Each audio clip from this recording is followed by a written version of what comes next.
Hello, everyone, and welcome to tonight's CFRL Cup Series race. Tonight, we are at Pocono Raceway in Long Pond, Pennsylvania. I'm Ryan Harp, or Darth Kylo, and with me tonight is Mr. Sal Zavala. And since they're already at the track, I think we're just going to go right off the rip.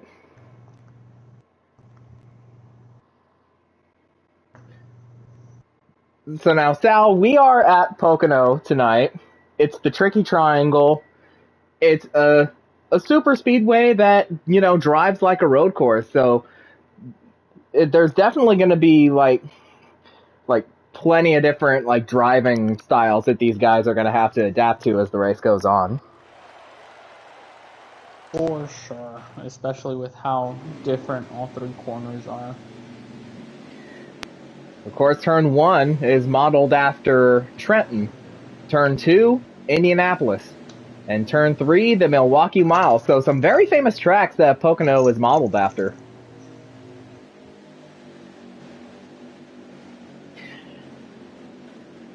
And so let's go ahead and bring up the starting lineup.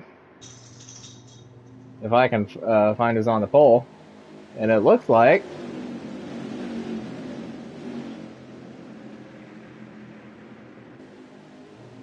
Sorry, I'm going to...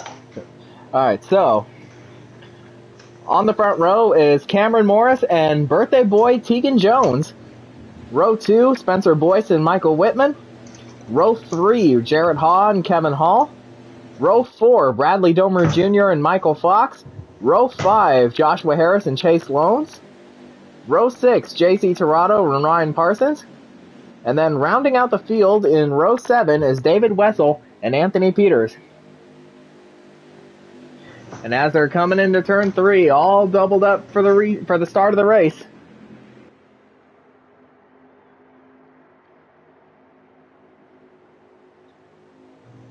And a very good qualifying position for the favorite to win this race tonight, that being the 4 of Tegan Jones. Also a huge happy Father's Day to all the dads out there watching. And as they come down the Long Pond straightaway, green flag's out. Now go get them at the Tricky Triangle, boys. Out inside, bro. Yeah. Oh my god, another checkup. Holy shit. I went, and then next thing I know, it stopped.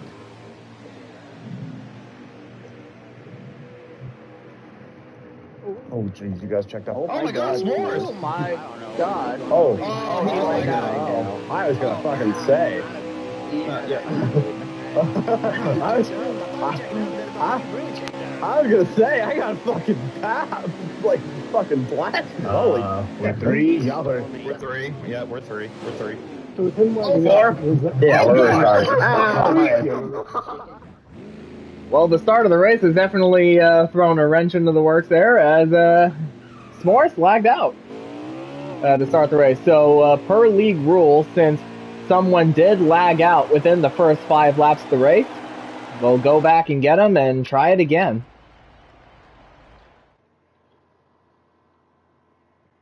So this will definitely give our drivers a chance to catch their breath, and it will also give us a chance to talk about a little bit about the point situation, since they did kind of start before we did.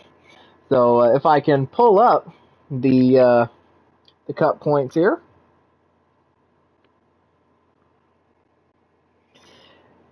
So yeah, by virtue of Joshua Harris's finish last week at Kansas, he now holds the final playoff spot, and he is 8 points above the cut line. But, I mean, even with that cut line is still looking like really, really spicy, don't you think?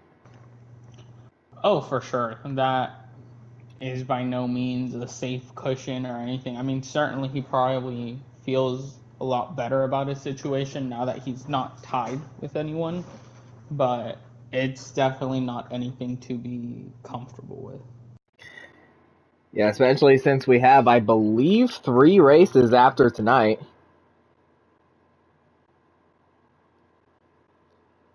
Oh no, that's the midweek schedule, sorry.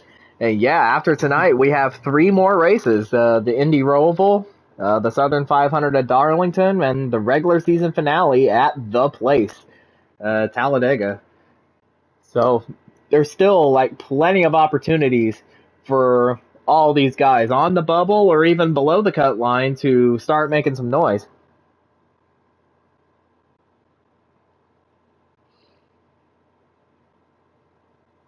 And of course, as of right now, with Kamal Wright currently in 8th place in the playoff standings, 57 points above the cut line, he is still very much safe, but it's still not that comfortable of a margin.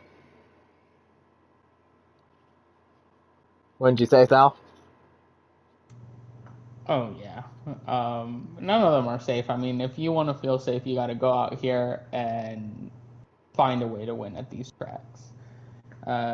Starting with tonight, I know it's a little bit more difficult considering Tegan's history here, but if you're gonna make something happen, you got to start throwing anything out there starting here tonight. And, you know, as the saying goes, like, anything helps. Like, anything that you can do to put in a good performance, like, you go out there and do it.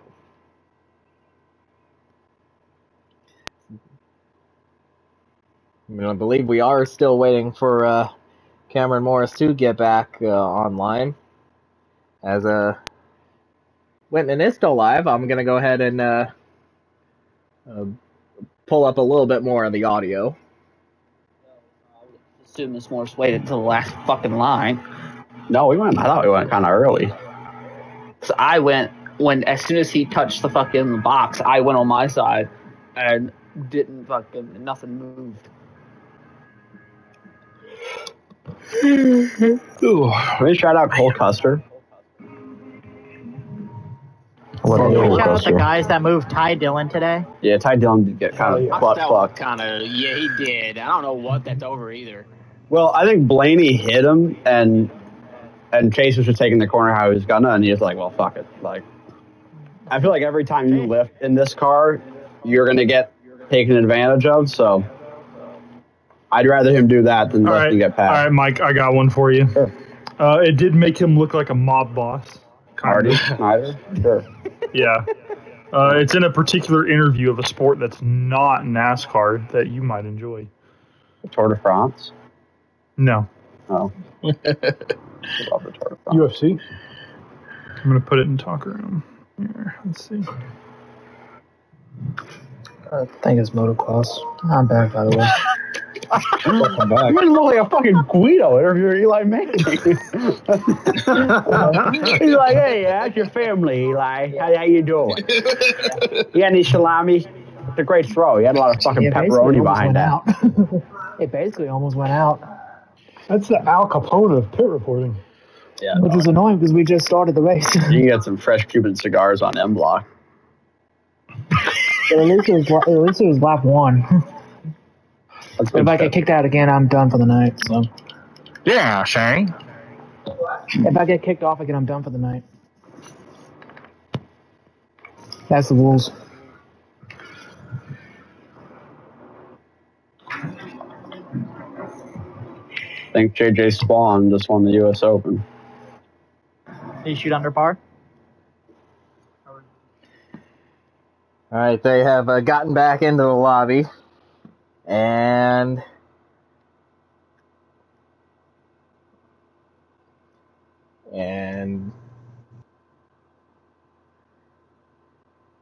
all right, loading screen is up, so we can now join. Woo.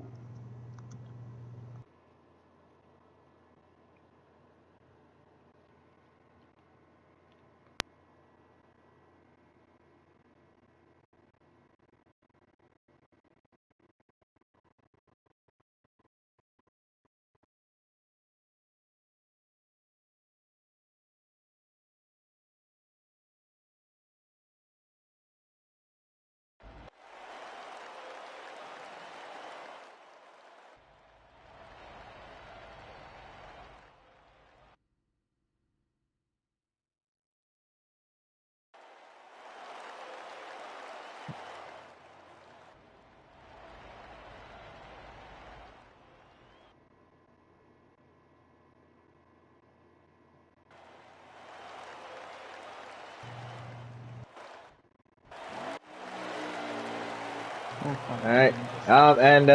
Looks like S'mores lagged out again, but he did say, you know, if it happened again, then he would be done for the night, and yeah, that's exactly what happened there. So, it looks like everyone will move up one spot by virtue of, you know, S'mores' lag out.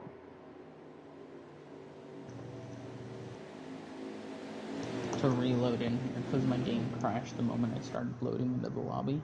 Oh.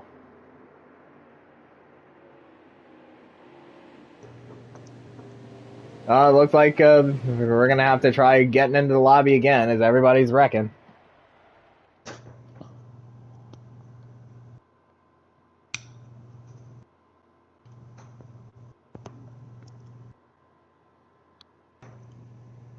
I believe because of that, they're gonna have to start a new lobby without S'mores, because he did say, you know, yeah, that just is go on without him. I believe his lag out, you know, caused the lobby to get pretty laggy.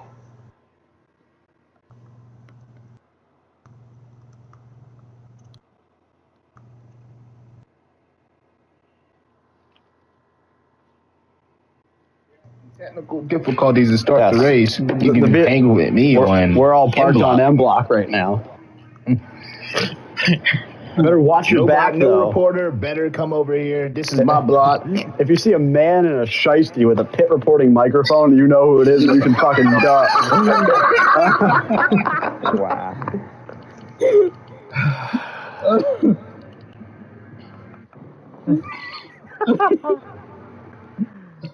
The world's not ready for the Marty Shiesty era. Marty Shiesty's crazy. They're not ready for it. Lil Mart. Wait till Lil Marty, dude. No, Lil Marty Ice. Shush. Missing one. It is. Remix. No, it's not. The black it's in a different car. It's Harris. The black man. Of course it's Harris. I'm right here. Hey, whoa. What you want to say, Chase? Yo, wait a Black minute, people there's always. Hey, Harris. What is your problem with us?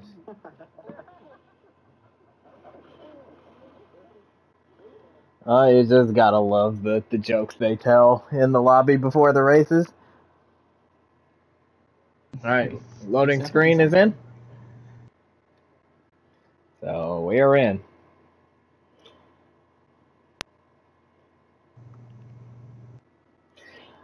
And I did see that S'mores, you know, is in the lobby, but if he does lag out again, then the lobby will, you know, restart again, and they'll go without him.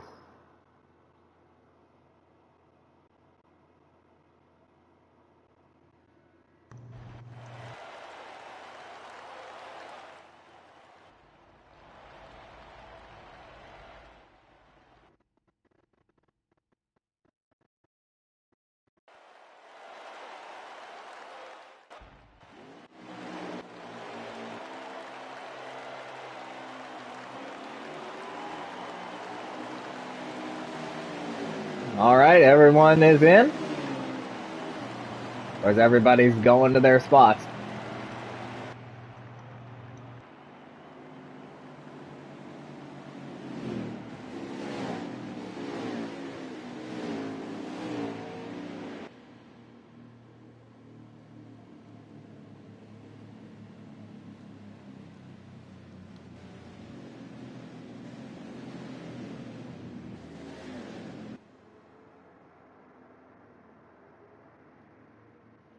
Is everybody in the back still trying to get to where they qualified?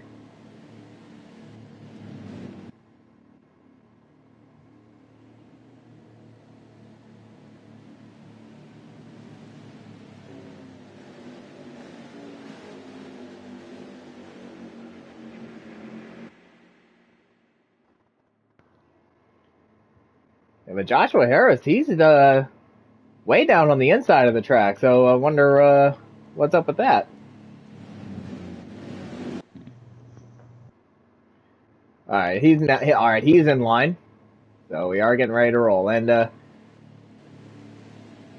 course I said, you know, we had 14 cars in the grid, but we do have actually 15 as the 00 of Matt Connors has joined us tonight. So make it a 15-car race. But of course, since he did not qualify, he will be starting in last.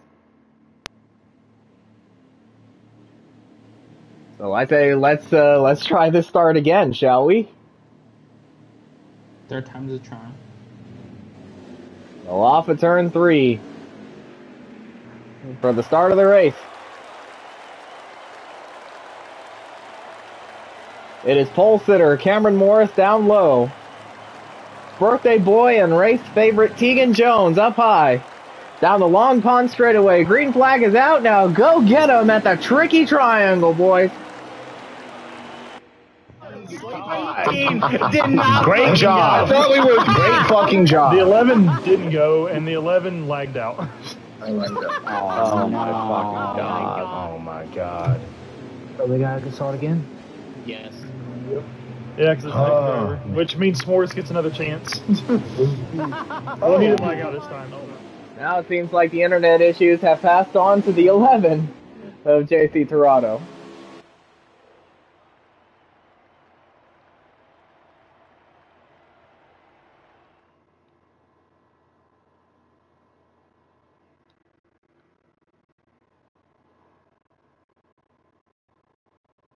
And with the amount of issues that we've been having trying to start the race tonight, I'm sure everyone is pretty glad that we're going to be going to a new game in a few months.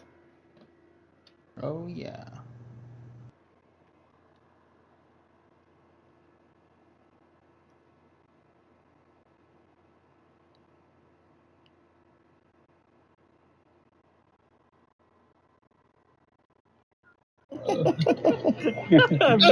What says it can't? What says it can't happen during the race? His channel might be fucked. Me, not just Mike, probably me too. Wait, hold on. Who's got more subscribers? Hello. Oh, you might be banned now for good. I might be banned? What happened? There was mentioning of getting late.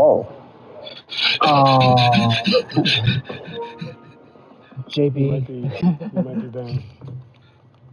JB, I think you got a target on your back. Mike Man, 100 exact subscribers. Mikey Mike Killer. Did somebody just say monkey? You calling me a fucking monkey? Monkey Mike Killer. 215 subscribers. Oh shit. Oh, we're so fucked. Now we're officially in the mud. It's done. There's no point in trying to save it. I think we need to take the week off next Sunday, and everybody goes to sensitivity training. I agree. I have to close next Sunday. I never said anything racist. I would like to protest. We all know that me and Harris cannot be racist. Right. Fucking black class. Is this the part where we do the thing? I would like to say I am not racist either. I am racing on a colored TV. Okay, that's enough. That's enough. Yeah, that is definitely enough. That was something. Oh, yeah.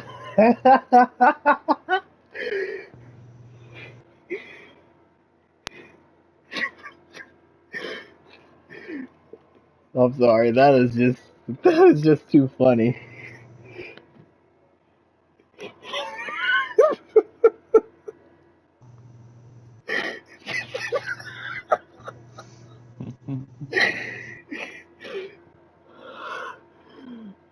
Oh my god.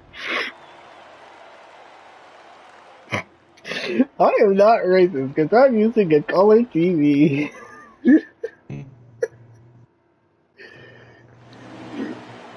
Oh man, I apologize for that, but I just cannot help but laugh at that.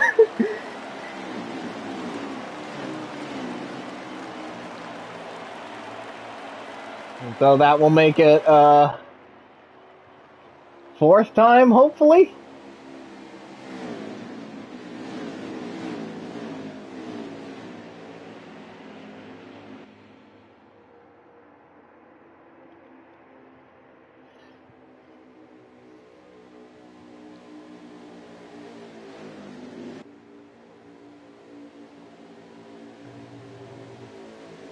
Here's to hoping. Are we Yeah. allowed to join yet or not yet? Oh yeah, we can join. I'm already in.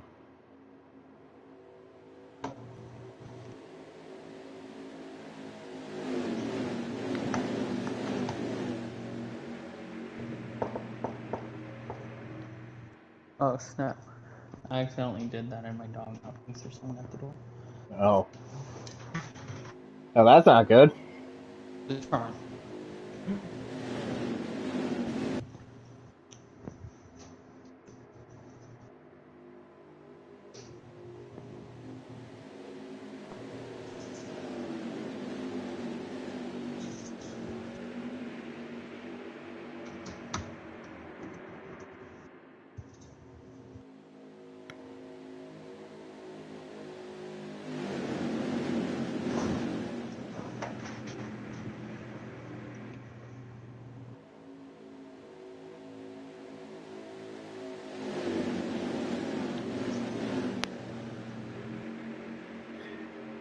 All right. Once again,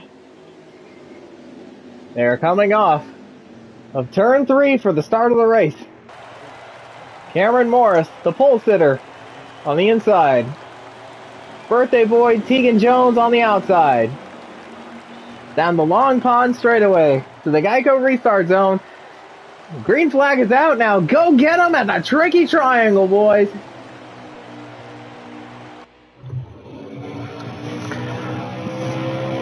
So those first few times of doing good and now ass. Oh. Whoa. Jeez. What the hell happened there? Oh my. Wow. Alright. What is going on?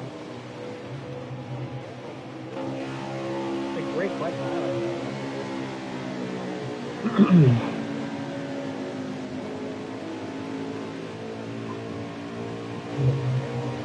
I was almost worried there, Bradley. Well, I gotta come back up on the racetrack at some point. Nice job, Spencer. I thought he was gonna. Oh, that was that. Oh, he did right there. Yeah, let her lap. I'll be the only one today.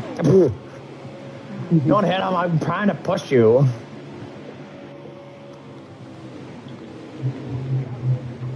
It did not want a ton. Still doesn't want a ton.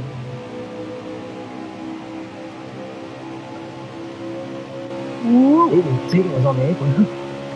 Oh, thank you, JB. Hey, you're welcome. There's I gotta come back and block you up. Harris is up here. Harris is up here, but somebody did lag out.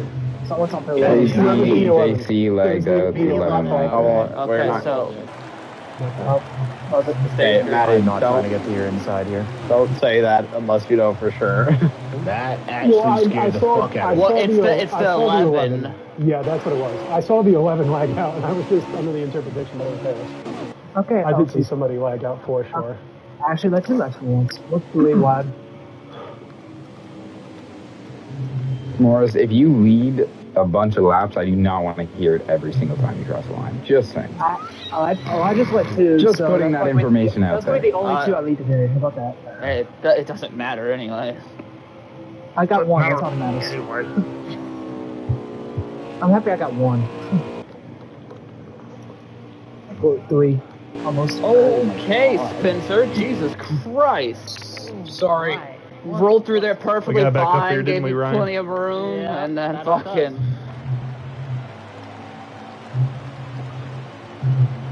Basically, he was like,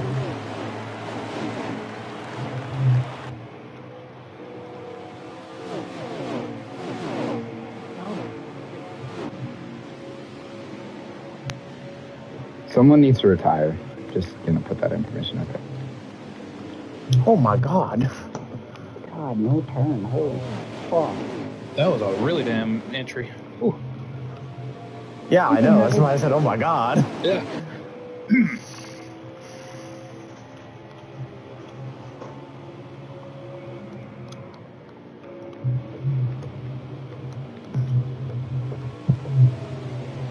I should not be up here. I need to be at least 7th or 9th because I did not practice for this at all.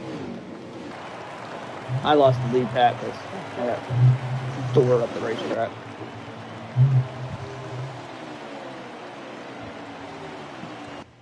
So we actually got more than one lap underway in this attempt at the start of the race, but we saw Morris lead a lap, then we also saw, Jones lead a lap, but then 3 wide for the lead in turn 1, and it was Michael Whitman that took advantage of it. And so now he's out front. Yeah, Tegan kind of talked about it a little last week in his interview. He thinks people have gotten not better, but at least a lot closer. And I think we're seeing that right now with this top 5 breaking away the way they have. And of course, it's the 9, the 4, the 88, the 48, and the 2 who are in this lead group. It looks like Tegan might have gotten a run off a 3. Of course, Whitman diving down low to break the toe.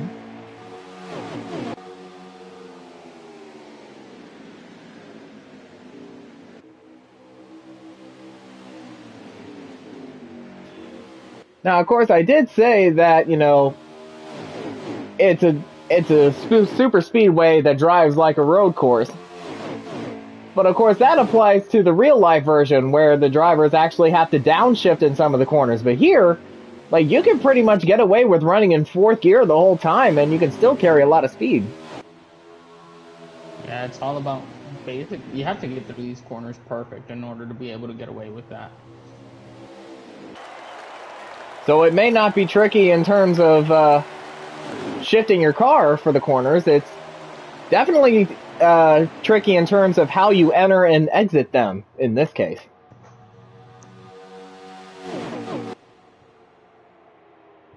Tegan looked like he's rubbed the wall a little bit there on intro. He's still right behind the 9.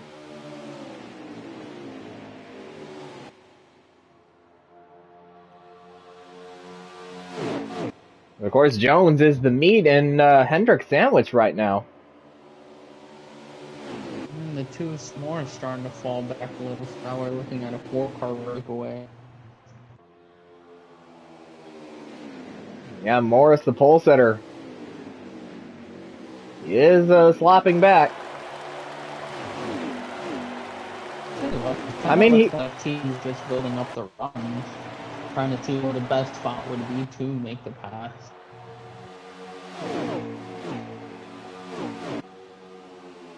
It looked like everyone bounced off the wall in an entry of 1 there.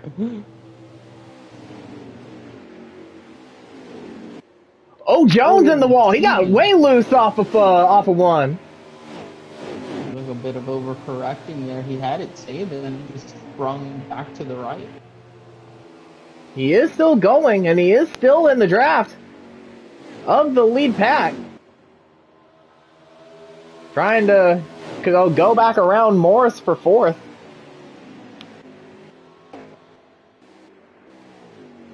But it is still very early on in the race, though.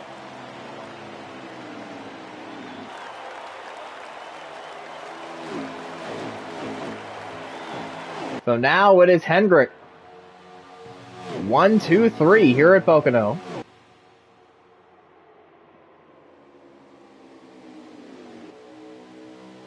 And now it's looking like everybody's all spreading out. Oh, Jones looked like he got loose off of 1 again, but this time he was able to bring his car down to the inside of the track. And he didn't lose a ton of momentum off of that.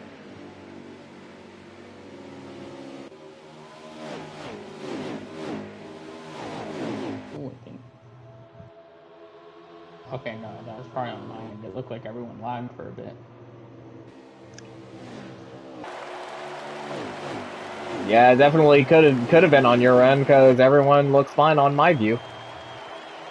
I tell you what, team's gonna be a big fan of that first set of pit stops because it seems the car definitely needs some kind of adjusting. Yeah, and he needs it quick.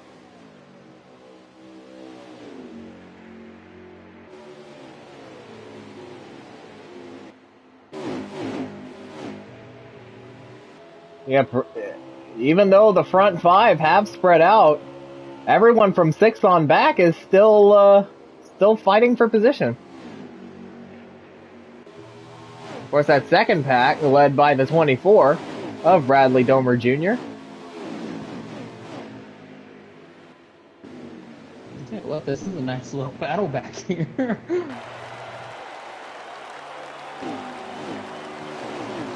Oh, it looks like quite a few cars hit the wall off of turn 3, especially in that second group.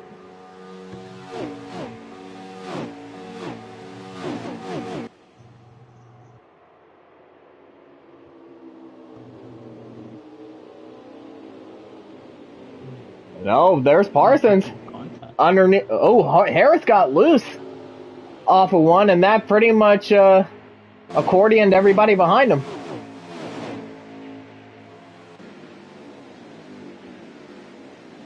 And that allowed Bradley and Wessel to get away. And that's the battle for 8th between Harris and Spencer Boyce. That will not be an easy task for Spencer.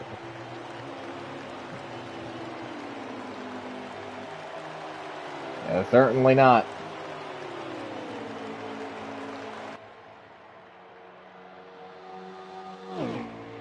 And of course, these two, they definitely have a bit of a rivalry going on right now. I mean, as per usual when it comes to these two. But really, if it's Spencer Boyce, he has a rivalry with pretty much everyone.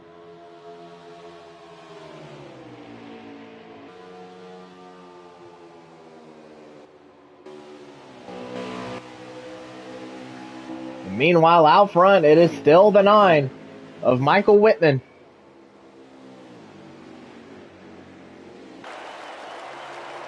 And he's put up a good few car lengths on his teammate, Jarrett Haw. And I think I saw the 48 get into the wall back there. Yeah, he got a little bit tight and had to check up time to stay off of the wall. So now he's dropping back.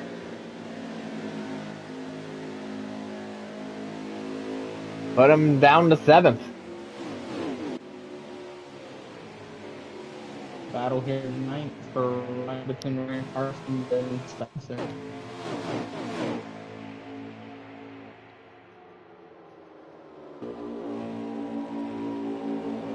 And Parsons will get the better of him in the tunnel turn.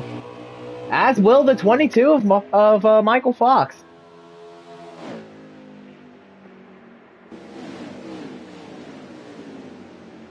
Spencer's not going to give it up that easily, though. 48's in the grass. Yeah, 48 in the grass in 3, but that's going to send him back even further.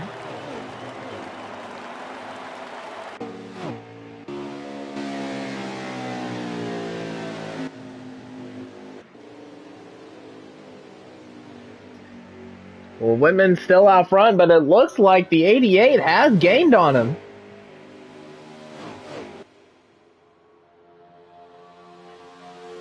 Oh, and one car got loose again off of 1. And it looks like it is, oh, the 8 as well. But there was another car. It looks like it was the 48 again. And it was. So Hall having a very rough go here tonight in these early stages of this race.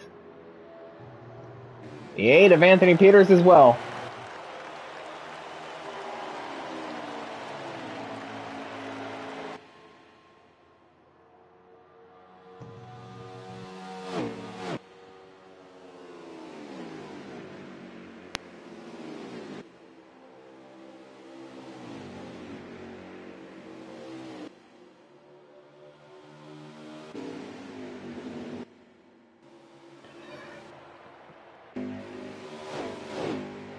And everybody's all spread out in single file like this, but there are still battles to be seen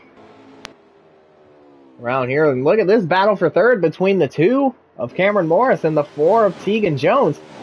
Morris is doing a pretty good job at keeping the 4 behind him. Oh, for sure. I mean, especially if you're able to hold someone like Tegan at this kind of track. call for that long, you know you're definitely taking a step in the right direction. But the bigger question is, how long will it last? Oh, one car had hit in the inside wall, and that is the 14 of Ryan Parsons.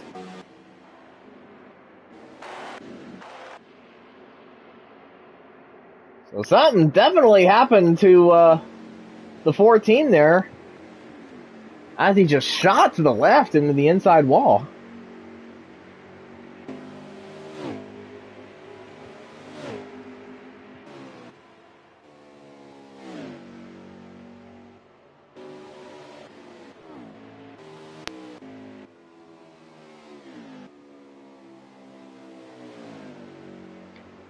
And now the 88 has gained on his teammate even more.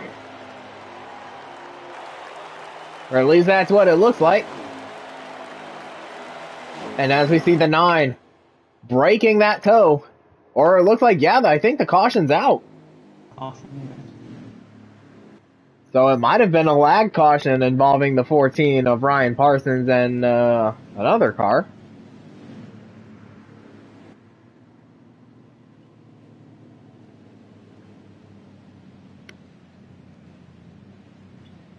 And it looks like Sal is gone, because sounds like he lagged out too. But let's go ahead. Bring up the audio. Don't slow down. Tempo. He's lagging really bad, though. Oh, God. Oh, my God. Because I'm trying to avoid his fucking lag there, because it didn't think it was I love feverish Ryan yells. I'm not seeing anything. What'd you say? I love feverish Ryan yells. Oh, he's lagging! Well, Ryan lost stage points because of the lag from somebody else.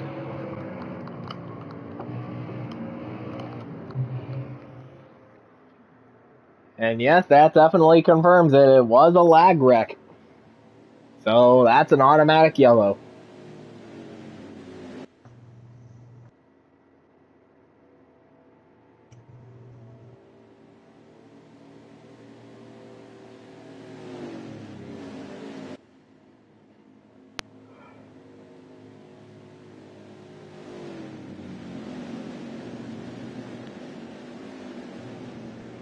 Yeah, and this caution couldn't have come at a better time for Tegan Jones, as, of course, as we said earlier, he was very much looking forward to the first pit stop so he can make the adjustment that he needs to stay competitive in this one. And if we were going in M block. So pit road is open. Everyone is in, and now we will see who has the first stall.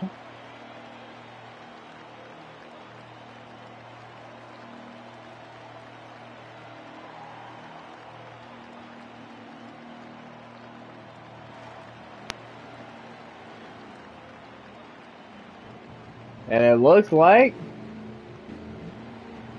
it is the 00 of Matt Connors.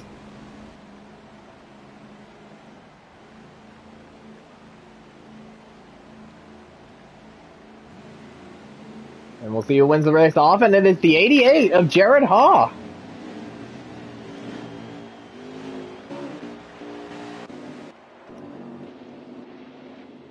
So a huge stop from the 88 crew. And now Jared Haw has the lead.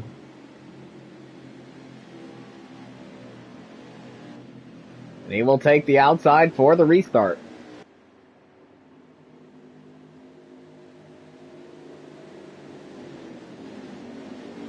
And now that we are getting ready to restart this race, I would definitely keep my eye on that 4, Tegan Jones, to see if he made any adjustments that will benefit him on this restart.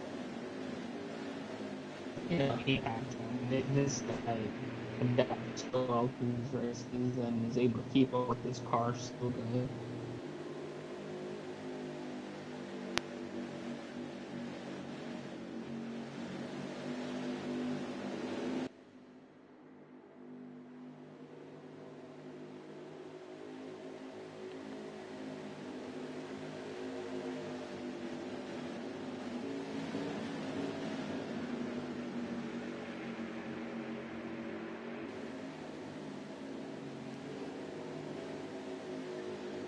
And so it is 2 Hendrick teammates on the front row for the restart. 2 Chevys in row 1, 2 Fords in row 2, and a Chevy and a Ford in row 3. So it is a very even split.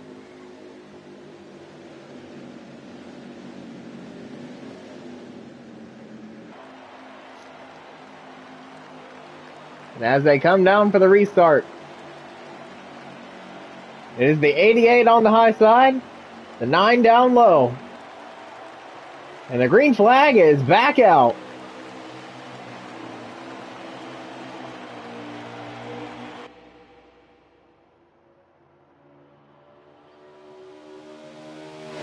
And Ha ducks down low to block the run from his teammate.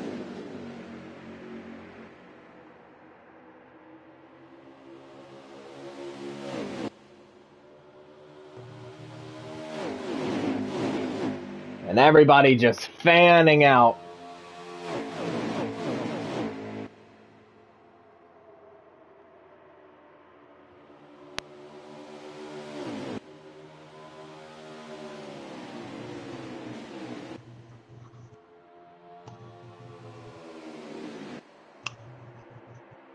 But Bradley dove it in there on the 2 of Cameron Morris, and that is the battle for 6th place on track. But how about Spencer Boyce working his way up to the top 5 there on the restart? Yeah, definitely. Surprisingly quiet and slowly working his way up there. Not something you usually see out of a driver in 18. But now the question is, in the latter stages of this stage, or the latter laps of this stage, can he stay there?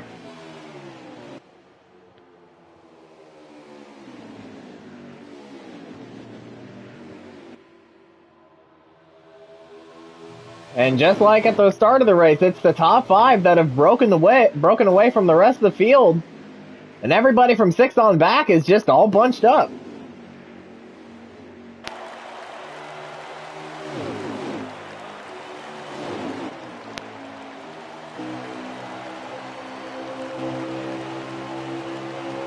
And look at just how tightly confined that space is.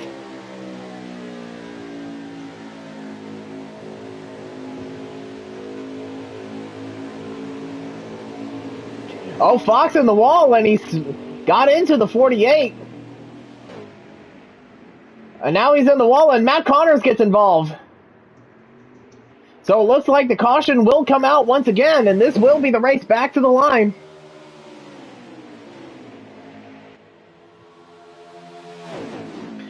And here comes Whitman, diving down low. And I think Ha's going to get the run off.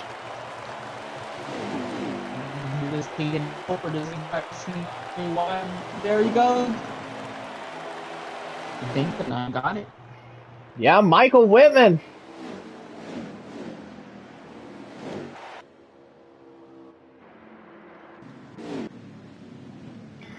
And yeah, and then Michael Whitman was able to get the lead back from his teammate.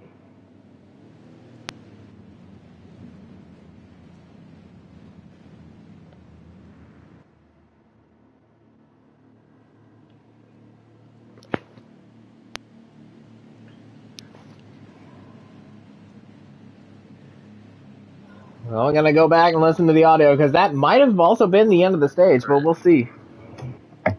Oh, why? Come on, Ryan. Come on. Yep. My bad. I missed on one. I slid there for whatever reason. Oh, man. 3 wide. That was a sketchy fucking. My kill's on the wall. My kill's working. Oh my god. I look behind me and this is scary as fuck. Oh, no. Yeah, my killer wrecked it.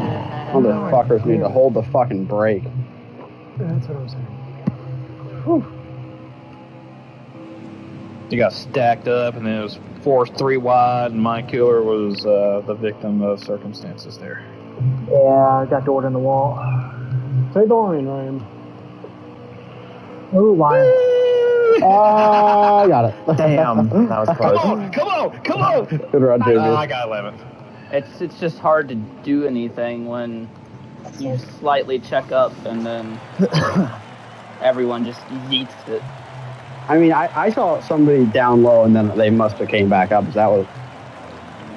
Yeah, I saw people really down low on the backstretch. I was looking behind me. What happened?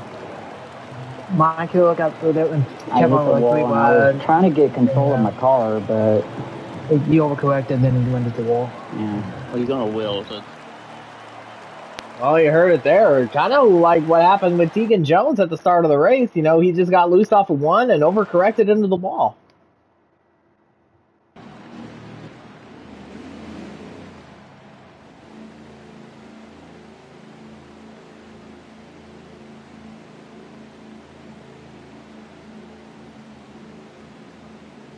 Of course, they didn't say if it was the end of the stage yet. And Michael Whitman just barely beats Jared Hall off of pit road. Those Hendrick crews, no matter 48, 9, they've been on it. Or 88, I'm sorry, or 9, they've been on it all day. Both visits to the end block, and both times the Hendrick driver's been able to get out first.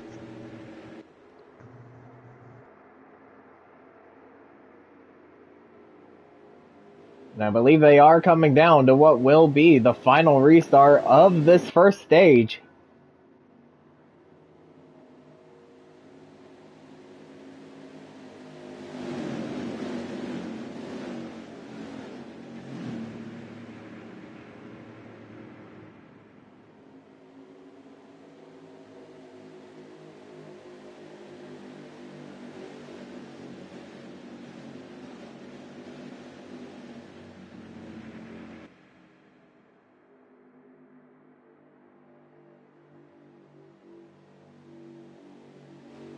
Everyone is doubling up.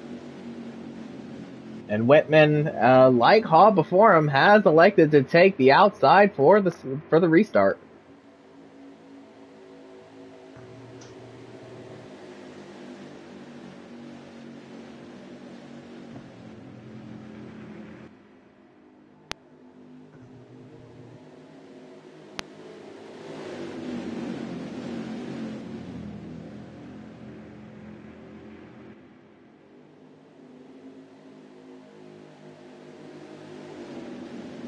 And of course, that was the second caution of the night, and the second for an on-track incident. We're getting ready to restart this thing once again. And as they hit that Geico restart zone, the green flag is out at Pocono once again.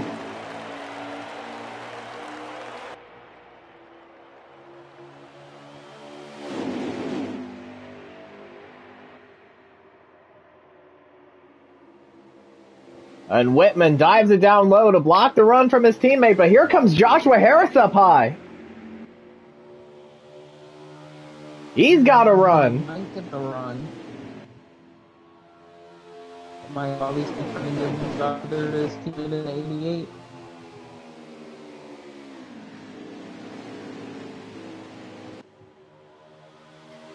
And Hall in the grass, and he got into the wall there. And Tegan Jones almost made it 3 wide for second.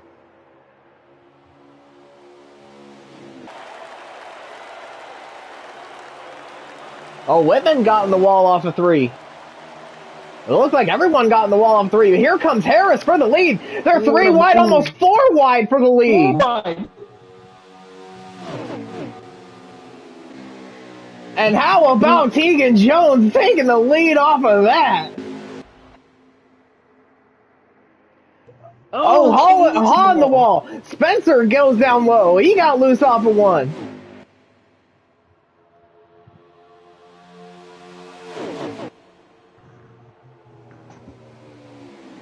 What a way to make his presence felt. 4 wide and takes but look, but Whitman's not done yet.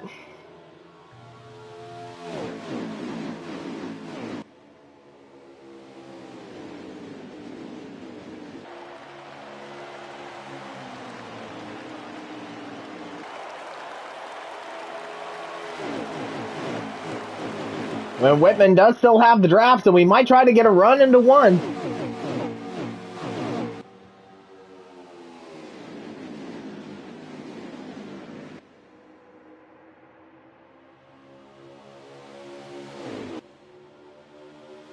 Oh, Whitman's there. He got into his corner panel.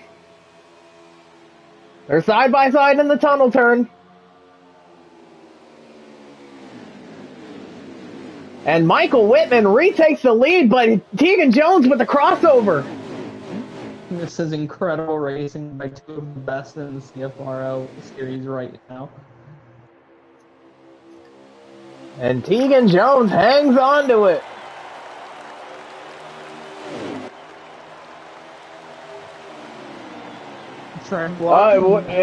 Whitman trying to make the move down low. He had the run off a 3.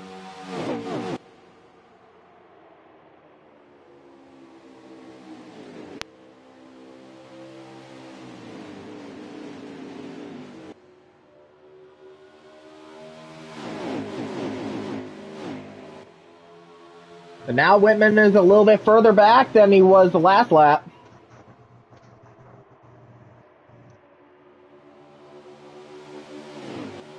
But he's still there, though.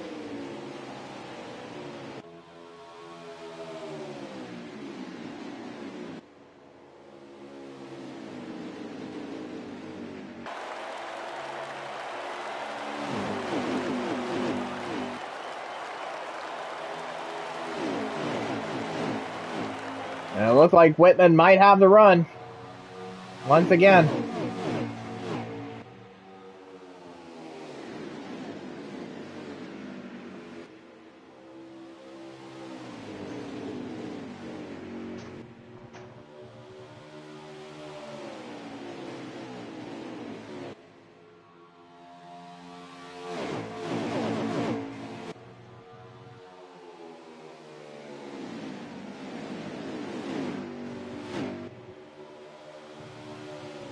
And Jones still hanging on to it. Trying to create a little bit of a gap. Yeah, certainly trying. And Jones is breaking the toe.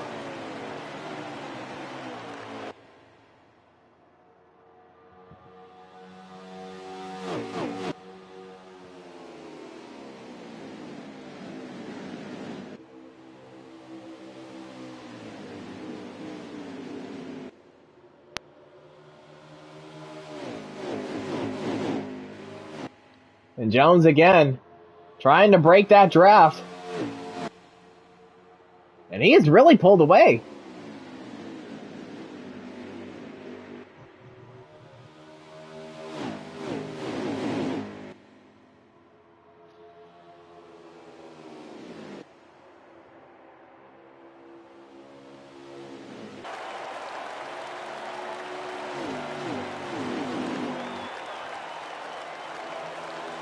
As they come to line across lap 30 to hit lap 31.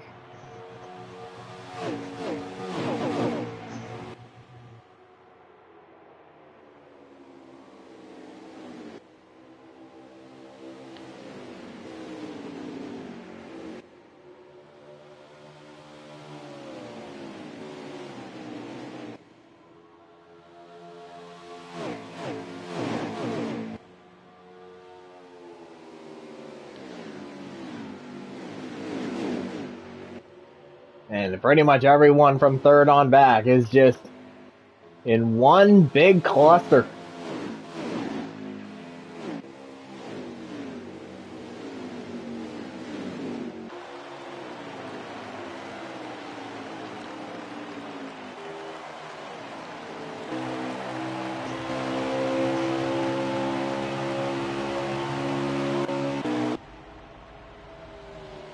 And David Wessel's on pit road, so it looks like he might have lagged out as well, unfortunately for him.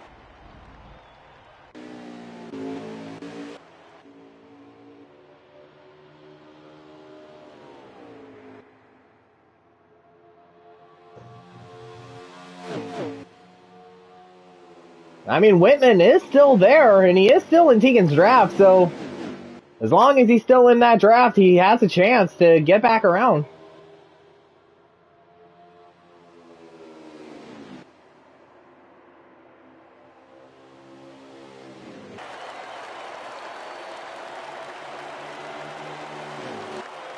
And Whitman entered that corner too deep.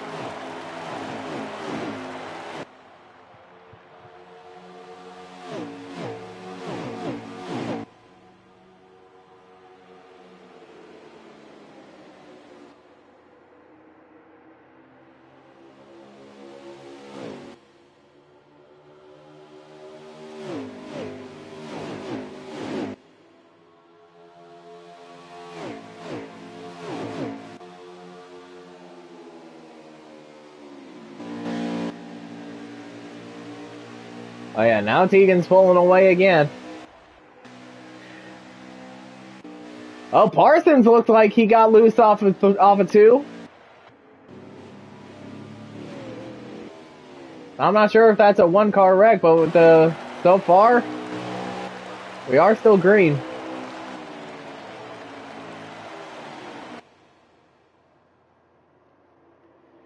Hey, yeah.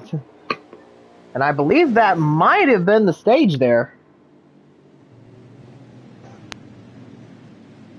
Well, at least that gives me a chance to fix that. I'm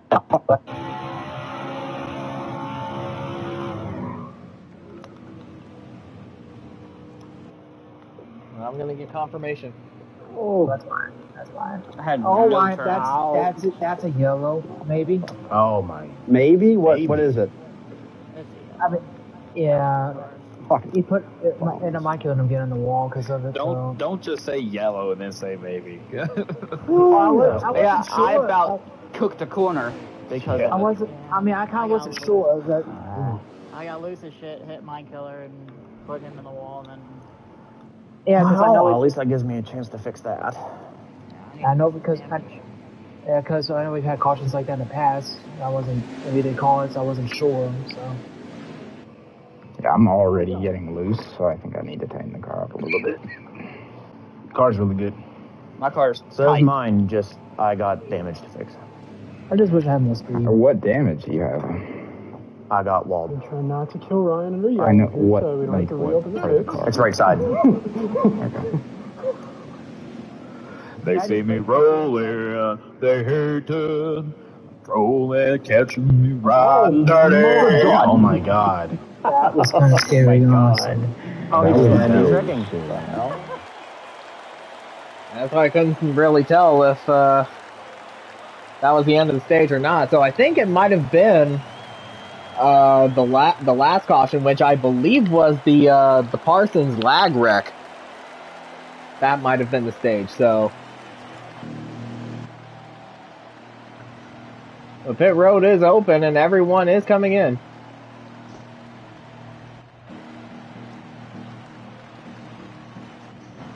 See if those cars can go 3 here. Be pretty big if I could be out in front of Keegan. I feel like he does have a car that pulled him off. And hopefully Whitman's crew will make him be the first one off. Comes the 4. And no, it's Tegan Jones that's the first off. Oh, but I think it might have been close between the 9 and the 4. Do you think the 4 barely got him? Yeah, just barely. So, yeah, the 4 got him, but I think... Hold on. I want to see if... Oh, God, that song's released in 19... They did the stage. Go do it. Go do what you gotta do. When I get back. I'm going to play with my... What were you saying? Go do it. Go do what you gotta do. Says it's right here. Yeah.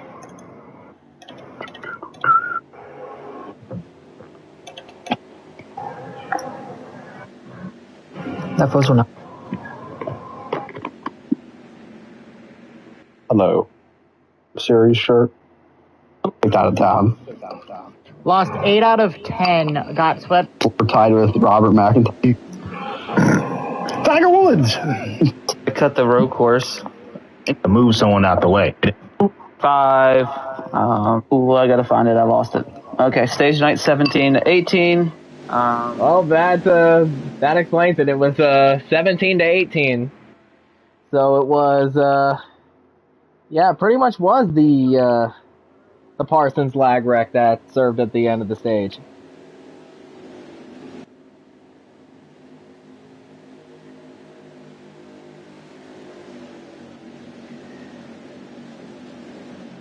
And as they're coming off a 3.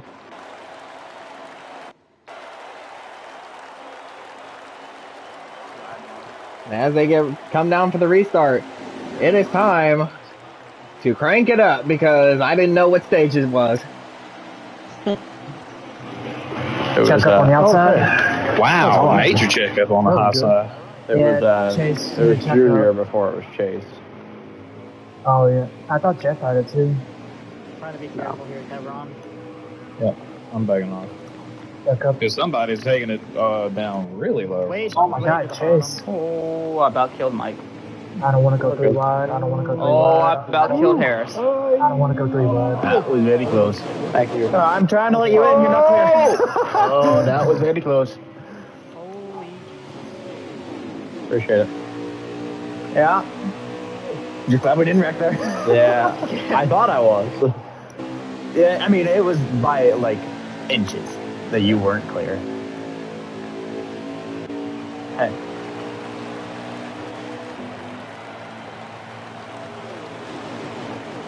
Ooh.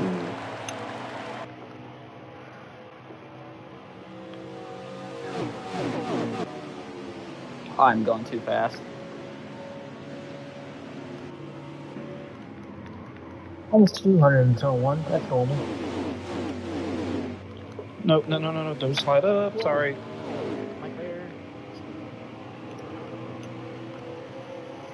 My car got really slidey loose and about took my killer out with me.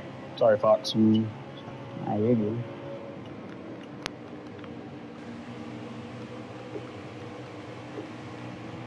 I thought you were hitting it. Oh, right on. Why are we going 3 wide then? Because you hit the wall and, I didn't know. and Anthony, I fuck. Okay. We're going to have to figure this out now. Yeah. That was still my fast lap of the race, even though I tucked him behind you. Spencer is lagging again, and it's scary. Yeah, we pulled out of line. Oh. Yeah, don't try and pass me. Yeah, I don't know why. I'm sliding. We're 3 wide again. Maybe for last, but it's a hell of a battle. I'm excited.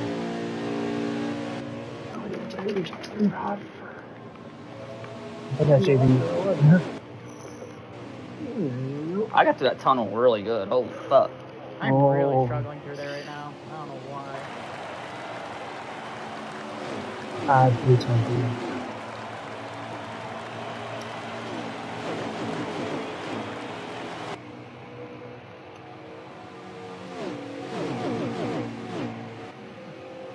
That's okay, I'll see if we can maybe get there.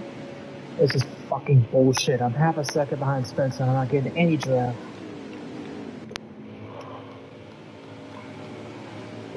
Might get for the better if you're kind of half a second behind him because he does lag. Oh, Chase just switched that too. Oh, he's wrecking. Oh, no. Oh, he's flipping. He's Where is he going? Well, that's yellow anyways. Yeah. What the fuck, I man? just lagged like crazy. I don't know what just happened. Can we have a green run? I have It's an actual good car, and it can't happen. The last fucking, 6 weeks, everybody's lost their goddamn minds. It's actually the lag, and that's what's causing it. And so it is another lag caution here at Pocono. And while they are slowing down and getting all filed in, I'm going to go back to that Parsons lag wreck.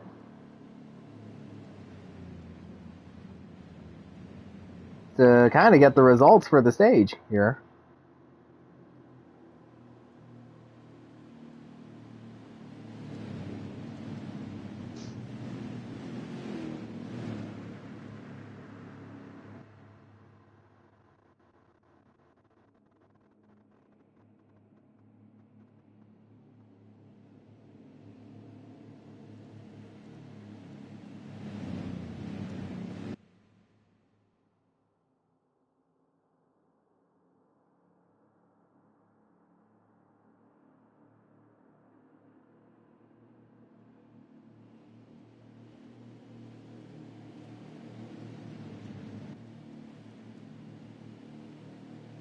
Alright, so the stage, so I was able to get the top 5 of the stage results. It is Michael Whitman with the stage win, then Jared Haas second, Cameron Morris third, Tegan Jones fourth, and Bradley Domer Jr. in fifth.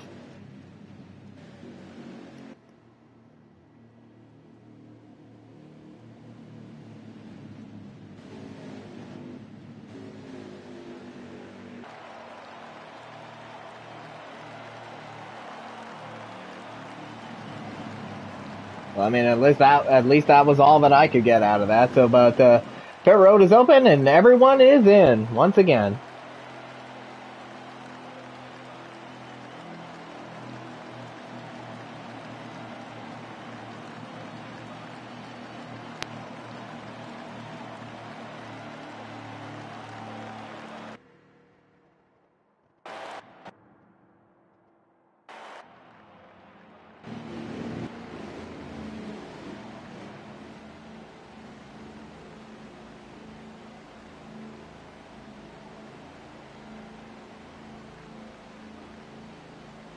And Jones is the first one to leave his stall.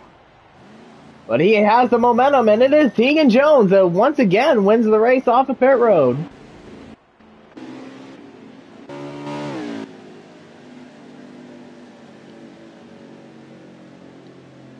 And it was pretty close between the 9 and the 88. I think the 9 got it.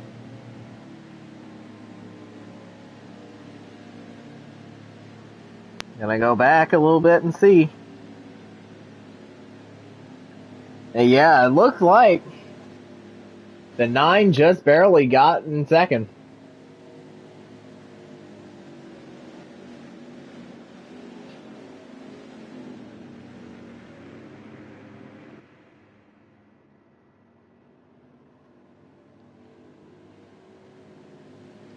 And again, Jones has elected to take the high side for the restart. That has definitely been the preferred lane, especially if you're running out front.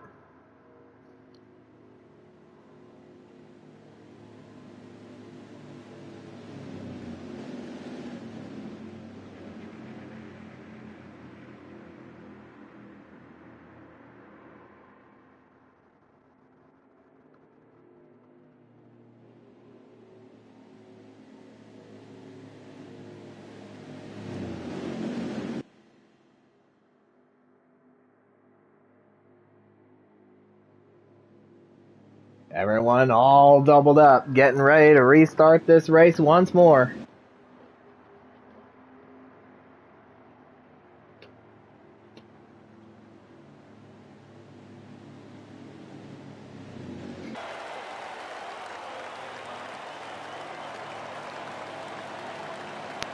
And off of 3. Into the Geico restart zone. And we are back underway at Pocono.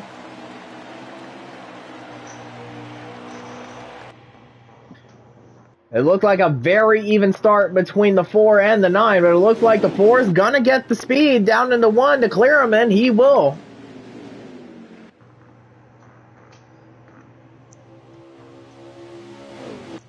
The runs Tegan is able to get into turn 1 and exiting is absolutely amazing. And the 9 also breaks clear.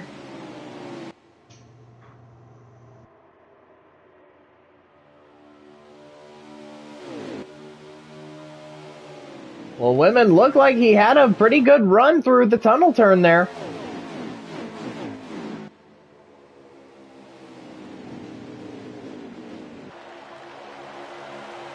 But he took a higher line off the exit of 3, but that's going to cost him some momentum.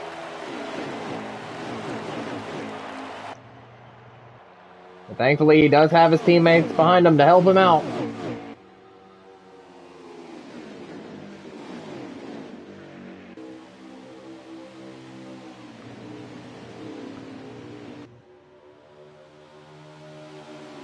And now the top 4 have broken away.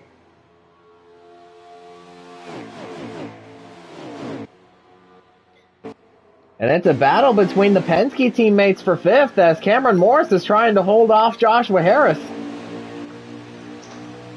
Oh, but there was a stack up, and look at Kevin Hall making some moves.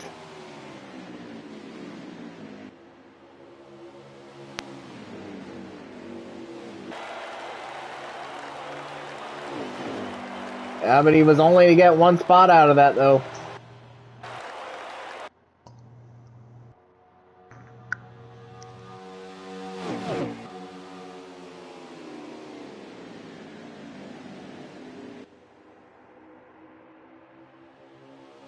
Hendrick cars of Mike and JB seem to be working pretty well together, starting to close in on the gap here on Tegan heading into the tunnel turn. And Whitman trying to get onto Tegan's back bumper because he knows that he'll be able to make use of some of the runs off the corner if he can get there.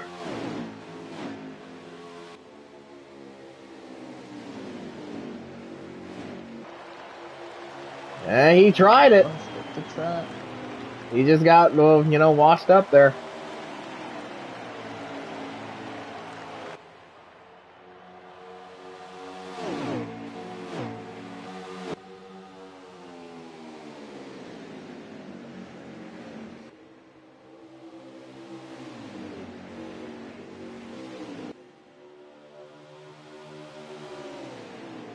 And have a look here heading into the tunnel turn if you can get close enough.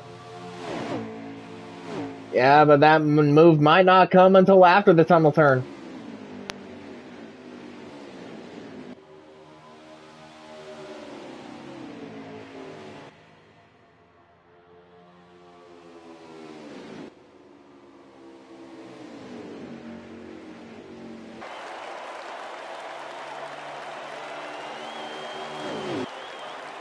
Oh, Whitman got him the wall.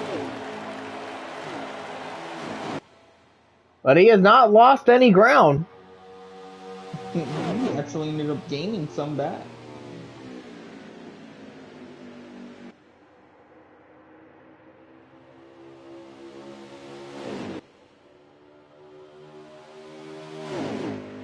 Oh, he might have the run here.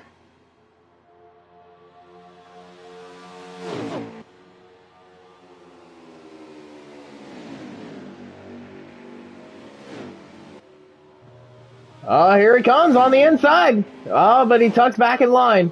Probably not ready to make that move just yet.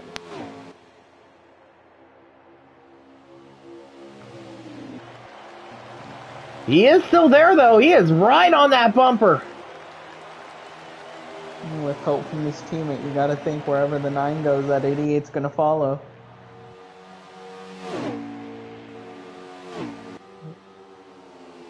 Yeah, but Whitman holds off. Looks like right now they're both kind of content with just riding behind Tegan in the 4. Yeah, but how long will they be content with running behind Jones there?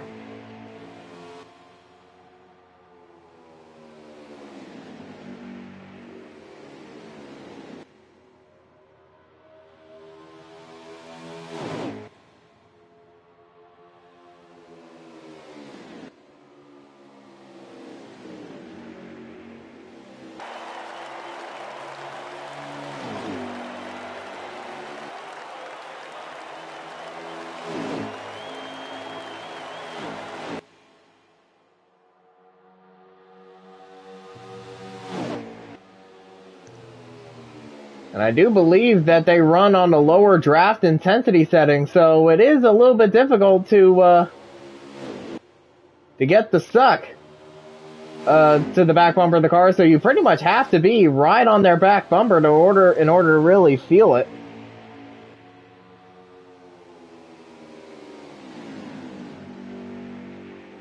And Whitman were way down low in the tunnel turn, trying to find anything.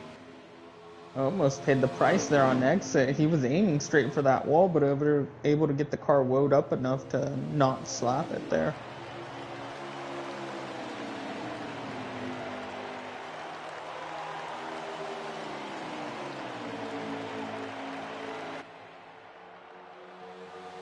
But thankfully, he's still there.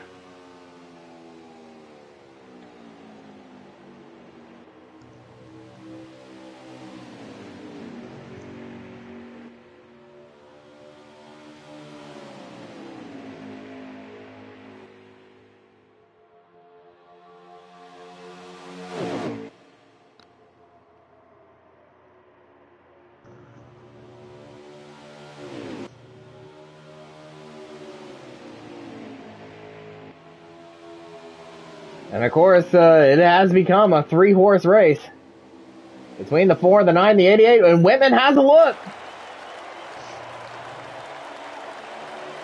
He's got the run. He's side by side with Jones. They come to line, 20 laps to go here at Pocono. Or 21 laps to go, I should say. And now Whitman's got the lead, but here comes Jones with the crossover. What a move. Oh, he got way loose off the one.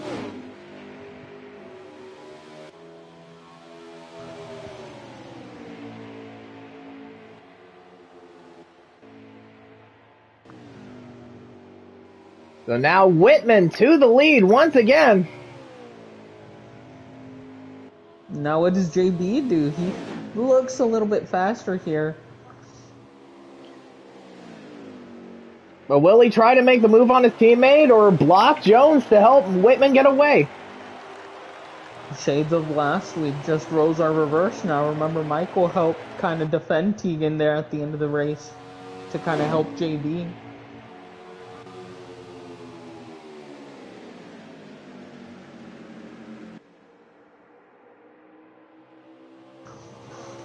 And of course, Whitman, he still has to hit his marks.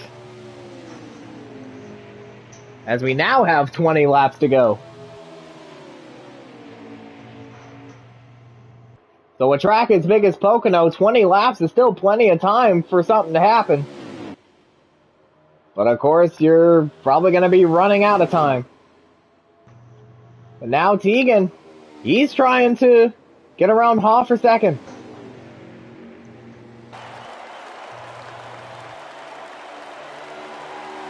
It looked like Haw kind of bounced off the wall off of 3.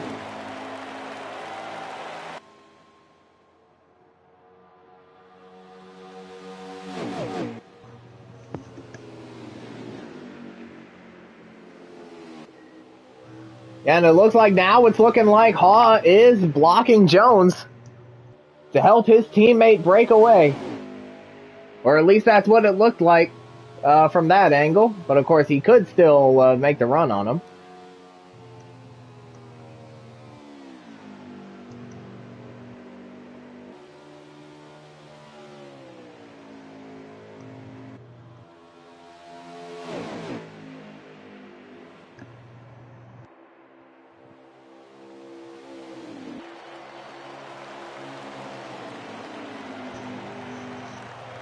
And so now with 18 laps to go, it is Whitman out front. His Hendrick teammate Jared Haw second. And Tegan Jones running in third. And it is a 3-horse race. But now here comes Jones on the inside for second. Oh no, it looked like he got loose off of 1 again. Well, that has pretty much been Jones's Achilles heel. As the green flag pit stops have started, as we got the 17, the 18, and the 22 all in. So yeah, these guys are going to have to make one more stop before this thing's all said and done.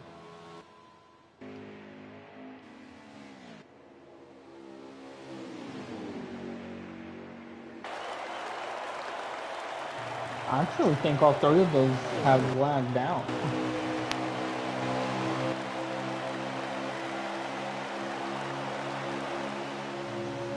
There is a car exiting here. And that is the 22 of Fox. So it might have been a lag out, as we now see the 00 and the 14 in. Yeah, I definitely. So yeah, now that you mention it, it looks like the 17 and 18 have lagged out.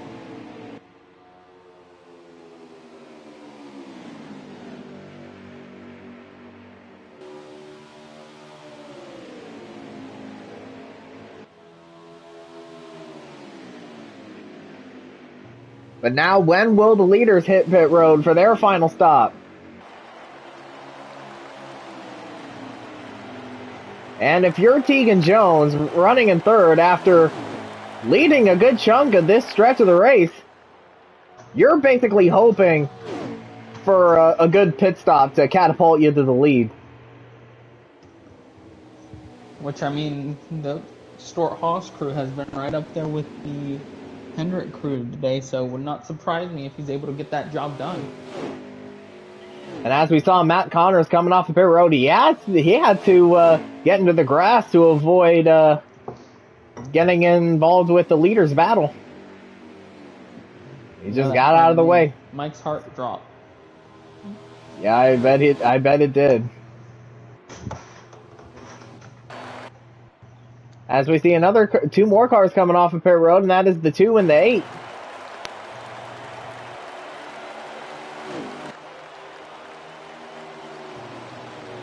And of course, it's not just the stop that Jones is hoping for. It's when he comes onto pit road, whether he wants to do an undercut, and that is the 8.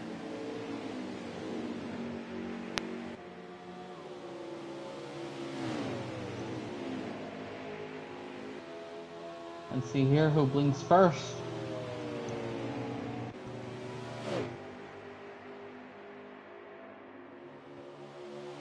And the 8 has gotten out of the way. Mike gets the wall that allows JB here to close it on exit.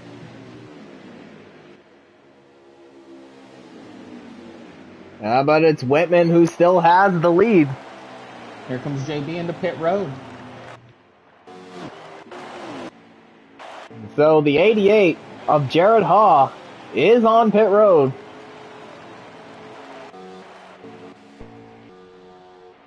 So that basically means that the 9 and the 4 will be pitting together.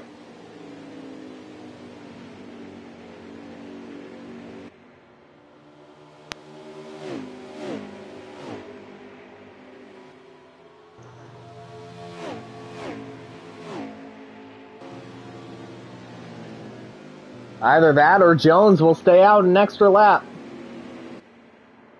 Or maybe either might stay out an extra lap.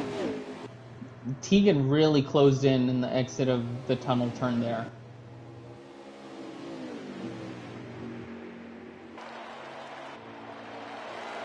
And yeah, they are both in. And they come in side by side. What a great entry by the 4.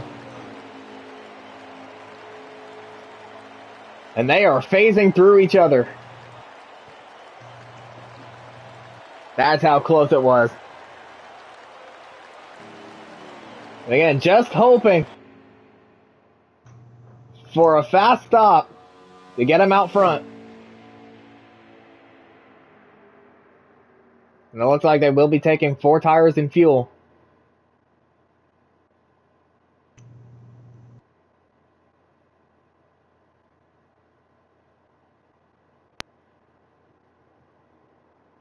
And it is Whitman that wins the race off.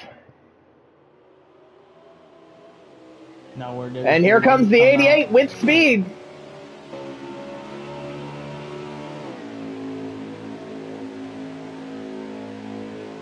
Mike's going to hold on.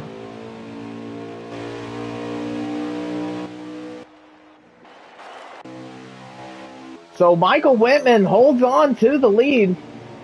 And I think it was the 88 that let him have it there.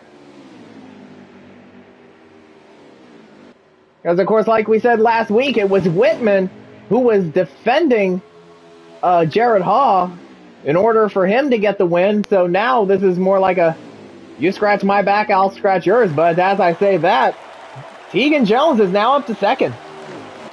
Tegan needed to and did make very quick work of JB in the 88 there.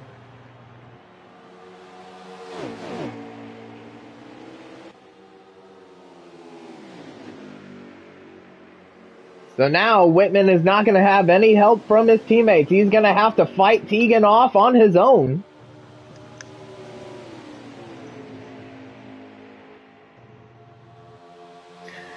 And here comes Jones. Whitman throws the block.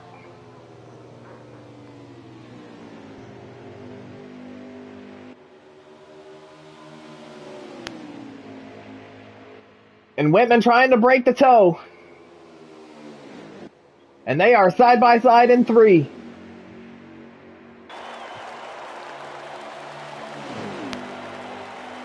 But Jones got the run off.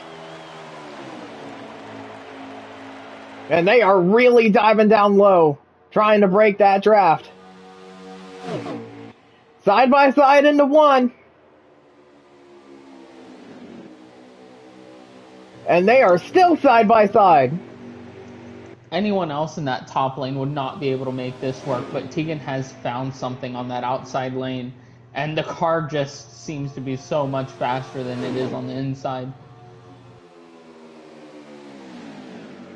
And they are still beating and banging. And it is Jones that clears them.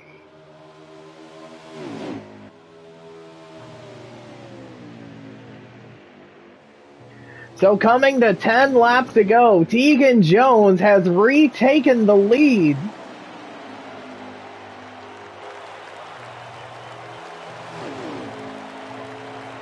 And so, looks like the Hendrick teammates are going to be on the back foot again on this run.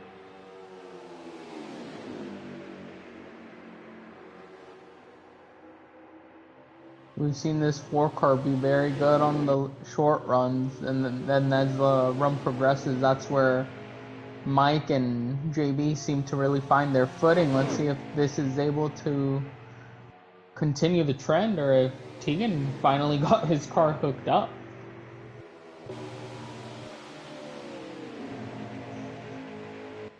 Well, we are pretty much 9 laps away from finding out.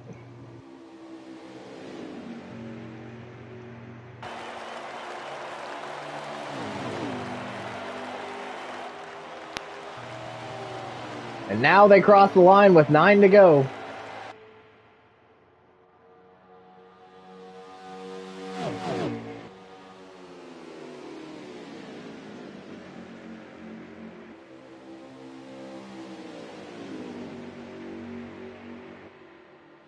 Oh, it looked like Jones might have gotten loose off of 1.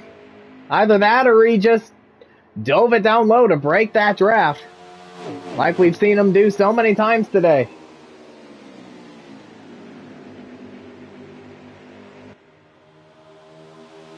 What a tunnel turn by Mike there. He really closed the gap.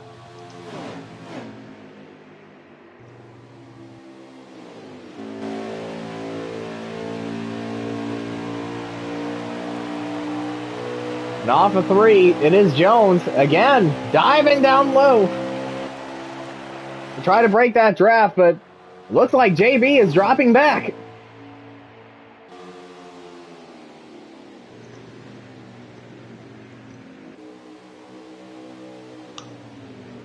Now again, Whitman has to fight Jones on his own.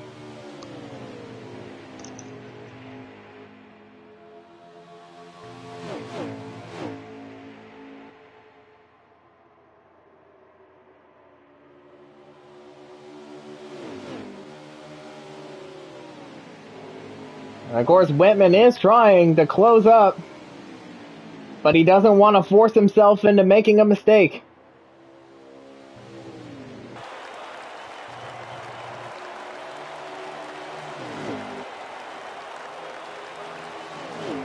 Seven to go. If Tegan is able to hold on, I mean, he's said since last week how everyone kind of closed the gap on him, and this is typically not your typical Pocono race with Tegan Jones in it where he kind of just dominates. He definitely has had to work for this one and still working for it.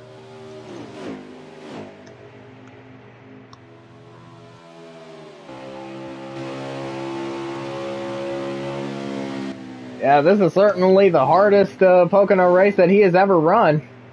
Despite him still leading here as we come to 6 to go.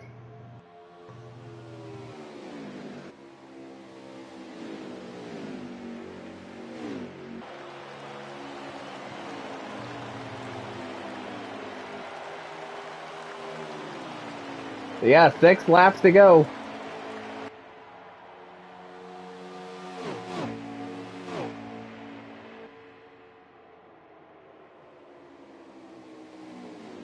And it looks like Tegan might actually be pulling away just a bit. Yeah, but he's still breaking that draft just in case.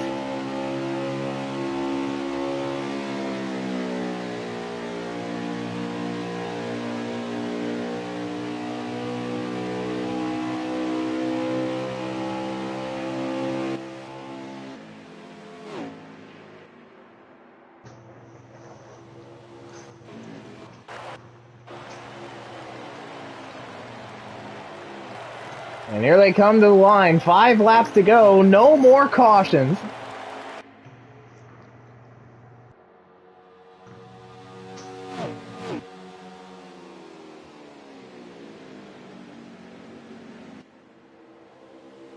And Tegan Jones is now 14 turns away from another Pocono win. And yeah, he's really pulled away from Mike now.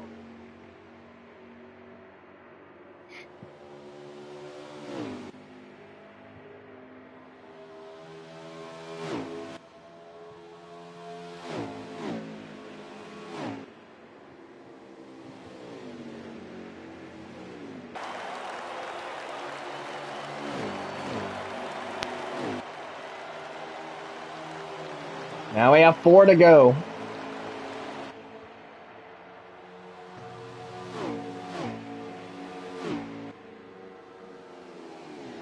And that car off in the distance there is Matt Connors. I don't think they're gonna run into traffic before this thing's over.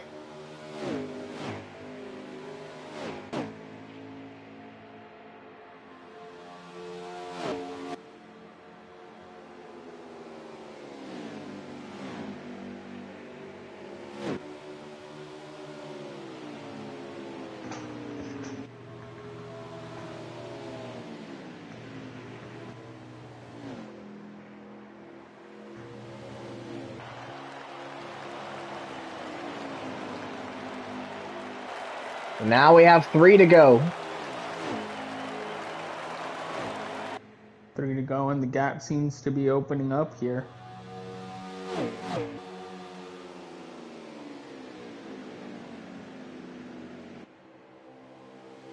And it definitely is.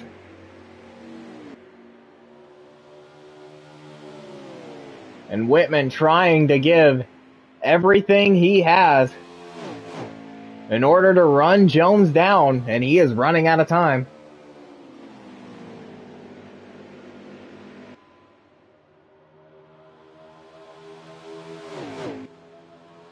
And I think Tegan might have gotten loose in the tunnel turn there, and that has allowed Whitman to close up just a bit.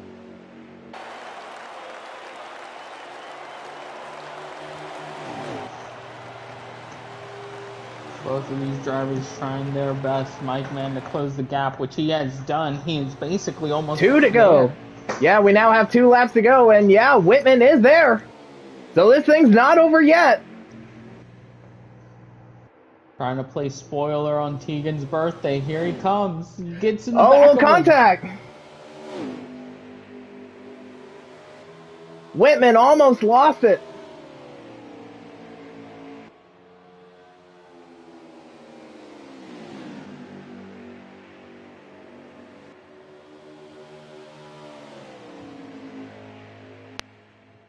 And Whitman does still have a shot. Gotta regroup and make these next couple set of corners the best you can to have a shot here at the end. And off a 3. The white flag is out. Final lap at Pocono.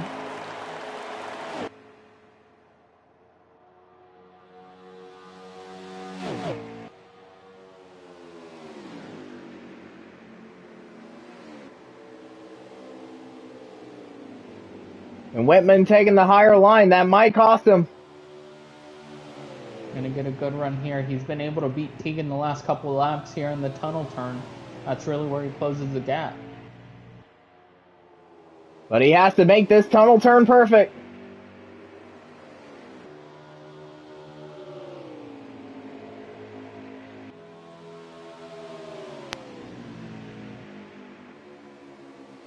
And as they come off a 3, it is time to blow out the candles and cut the cake. Happy birthday, Tegan Jones. He wins at Pocono. What a race. I was very much enjoying what was going on in front of me. Tegan remains undefeated at Pocono. Technically, I am. It's gonna be close. No! Damn it! Oh, Bradley got it. What was it? Fuck. Oh, 2,000 or 200s. 200, I backed up my tunnel to get a good arc and get the runoff on you. And then you plowed, so it got me beside you. Oh, I take the top 5. Oh, Harry, you could just let me catch up to you. No. Put all of Hendrick in the top 5. I mean, you could have helped me put all Penske in the top 5. I think that was impossible. Nope. If you would have told me I would have walked out here with the 4th place finish, like last week, I said, he's fucking lying. I'm surprised I took the damn green flag with all the shit that's been wrong with me. Well, you can ask Mike, man. I finished 1 position better than where I thought All right, I'm ready for my interview. Yeah, That's all I race for. You gotta wait for a while. Us Penske boys gotta stay together too. Or maybe somebody will skip their interview. But don't worry, Harris. You'll definitely get yours. And it is Cameron Morris with the fastest lap. A 53.345.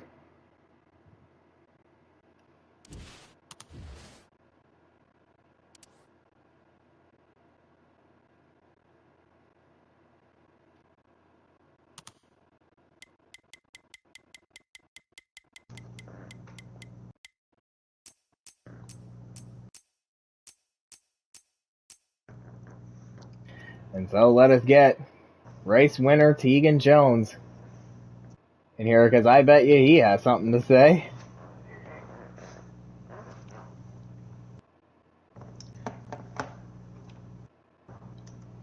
I'm so happy for him on his birthday.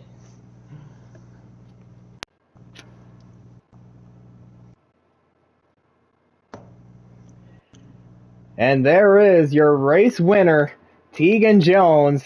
Of course, you said last week everyone, has closed the gap on you when it comes to Pocono, but, you still basically own the track, and you've pretty much proved that tonight.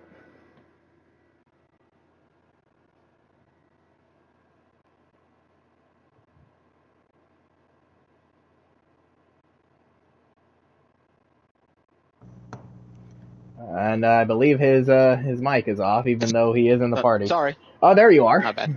I had it muted. I barely won that one. I mean, to be honest, it's just I knew it was going to be close because I knew the beginning of the week I was struggling a little bit with slider adjustments and shit like that, and I knew Mike was really good on the long run, and he probably had the better car there at the end because he made up a lot of time on me in about 2 laps. I had him down almost a second, about 0.7 of a second, and he made that back up in 2 laps. So I kind of missed my corner in turn 1, kind of got off high. And, was taking the straight shot off. I don't know if I got loose or not, but we kind of connected a little bit, and it kind of messed him up a little bit. So he's probably mad, but to me, it was as clean as I could be, in that situation, going for the win. So, yeah, like I said, everybody has really caught up. JB was, there. I think we had the lap pressure tires made the difference with me and Mike on him. So, yeah, it's just I had to crawl. I had to scratch that one out. That was probably one of the ones I've really had to earn, recently.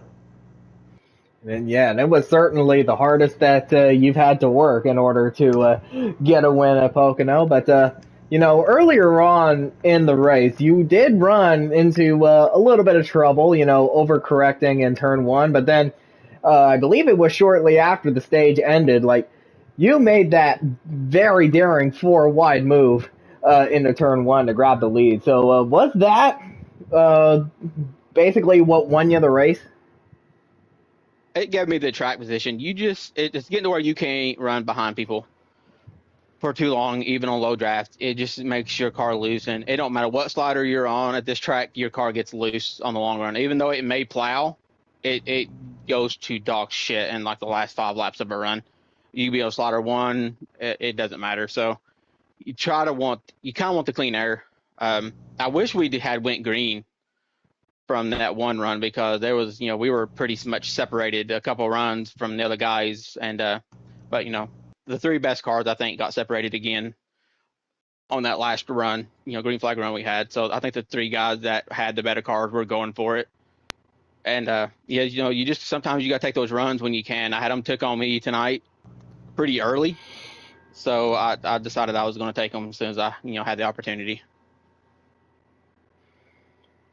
Yeah, so yeah, it definitely helped out there with that pretty big move that you made there at the end. But and of course, I do have to ask, like, how good does it feel to win a race on your birthday? Because I know that's got to be something. I've done it before in the Monday Night League that I used to run in with JB, and it's good. I think the last time it was Chicagoland. And, this time it was Pocono. So, arguably those are 2 of my best tracks on the game. So it's fitting, I guess. Yeah, I mean, it feels really good. I was really worried that this was going to be the year, though, that I wasn't going to win. And it almost happened a couple of times. Another lap or 2, it probably would have come true. So, like I said, Mike took it to me. And I know there's probably some motivation to keep me from winning on my birthday. And I kind of expected it. So, yeah, it feels good. I'm not going to lie. All right, so Sal? I don't have anything. Happy birthday, Tegan. Thank you, Shelly. And so with 3 races to go in the regular season, and you get yourself win number 11, and congratulations on your win here tonight at Pocono, a pretty big one, I might say. We'll see you next week. I believe it is at, if I remember correctly, if I can bring up the schedule.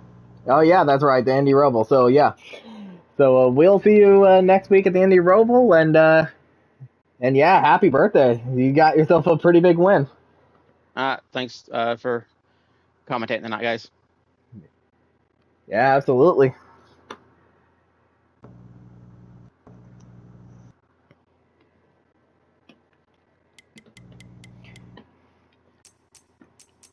And now we will bring in 2nd place finisher Michael Whitman, and I bet he's got to feel pretty disappointed about the result of that finish there, especially since it looked like he definitely had the car to win. And there he is, your runner-up finisher Michael Whitman. It looked like you definitely had something for Jones there at the end, and he said that you definitely had the better car, but ultimately it just came up just a little short. Yeah, I agree. There's not much to add on that. Now, of course, I do want to go back to, that 4-wide move, like I believe it was after the stage ended and after you led a good chunk of the early stages of that race. So, like, was that, I would say, the move that pretty much set up the rest of the race? There's some cautions after that, so I would say no. I mean, it helped me have track position. But yeah, I wouldn't say so. There was a few cautions, and it really kind of took my strong suit out of the race. So, yeah, I don't know. Tough to say. Yeah, and it was definitely the cautions, especially the lag cautions, that definitely threw a wrench into everybody's plans here tonight. But yeah, definitely toward the end you had the better car there, the faster car, especially on the longer run after green flag pit stops. Now, were you going to try to do anything to at least move him out of the way to get the win? Because I know that you don't really race like that. I didn't have a chance to because I got under him and he got loose. So, I don't really think I was malicious, but every time I'm battling him for the win, I get hit and I get short end of the stick. So, maybe he could have been a little more courteous and tried to correct it the other way, because there's time in the tunnel turn he squeezed me about down to the grass, and I lifted and didn't want to put him in the fence at that point. So, I don't know. I keep saying I'll remember that, and then I keep getting beat the same way. So, I don't know. Maybe I should just, yeah, I don't know. I'm kind of at a loss at this point. So, it's always going to be me on the short end of the stick battling him. So, I don't know what I have to do on that. Yeah, and it is, and I can definitely tell by the sound of your voice that it was definitely disappointing. But we got 3 more races left of the regular season. We go to the Indy Roval next week. It's, I would say, definitely probably the most broken road course that we have in this game in terms of course cutting penalties when they shouldn't really be given. But what are your thoughts on that as we get ready for the Indy Roval? I actually sort of enjoy it, so I don't know if I'm broken too, but yeah, no, I like the track. Tough to beat Bradley and Mind Killer there. Those guys have really kind of taken their reign at the road courses thus far this year. So that'll be a tough one for sure. A couple people missing, I think. So field will be definitely a little thinner. I don't think we're gonna have JB or Kevron or Wessel or Spencer. So these are actually 4 pretty competitive people at road courses that aren't going to be there. So, yeah, I don't know. I'll probably do everything right and not win. Seems like that's how it's been lately. I finished second about 6 times in the last month, it feels like. So, yeah, we'll see what happens. All right, Sal. I don't have anything for him. Yeah, it was a pretty tough pill to swallow tonight, but it was still a very good result. But congrats on your runner-up finish tonight, and we'll see you next week in the Indy Roval. Yeah, thanks, guys. Appreciate it. Of course, absolutely.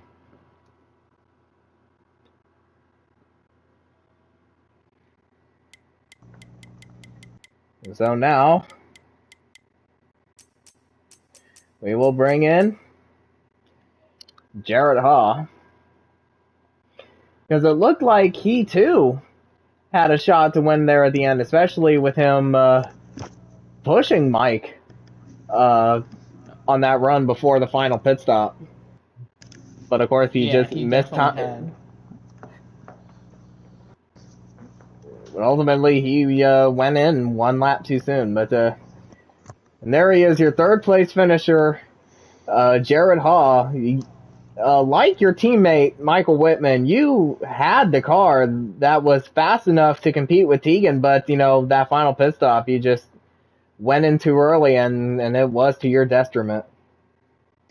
Yeah, I think, especially because I didn't get the lead off of pit road, I just think I probably went in too easy, and they probably went in a little harder than I did, and gained some time there, and that's probably what ultimately, I wouldn't say cost me the race, just them on fresh tires and drafting, they just drove away from me. But definitely felt like I had a much, much better car this year than prior years, and definitely was able to compete with Tegan and Mike.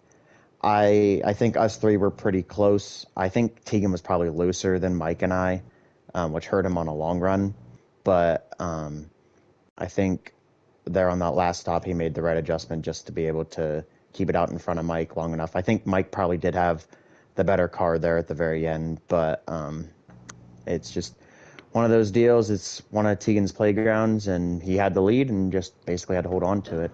I know something happened between them with like 2 or 3 to go. I don't know what it was. I know Mike got loose or hit off of turn 1. Not sure what it was, but definitely sucks that Mike wasn't able to get the win. But yeah, I feel like if we were all on even tires, and we probably would have been a better race. I felt like I missed the strategy a little bit there. I thought pitting early would get me out just far enough that I could hopefully just hold them off, but I didn't get out in front of them, and then just the old tires just kind of killed me. I didn't think the one lap would do that, but it did, and so it still ended up third, but after getting walled really early on there at the beginning of that final stage, when I was on the outside of Tegan. I know he didn't mean to do that. I don't know if he got loose coming up off the track or what, but lost track position there. Felt like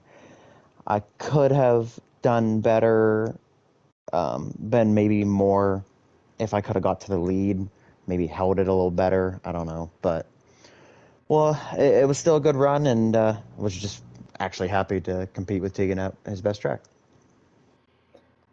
And I believe it was with 2 laps to go coming off of turn 1, it was Jones that got loose and made contact with Whitman's right front fender. That's what ultimately what happened there. But yeah, you've pretty much answered everything I wanted to ask, but well, about tonight's race. But next week we go to the Indy Roval. It should be a pretty interesting one there, but I understand that you probably won't be there for that. But do you think you can still give us some insight as to what's going to happen next week anyway?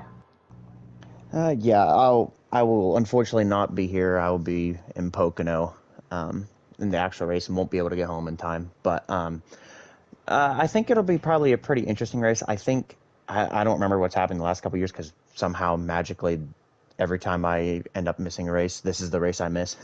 So just works out great, I guess. But I liked this track whenever I did run it a couple years back. I almost probably could have won. I think Mind Killer was the person that stretched the fuel. If he wouldn't have stretched it, it would have been pretty close. I think Mike led most of that race, but when we all came off pit road, I was right behind Bradley, and I'm pretty sure Bradley finished third that race.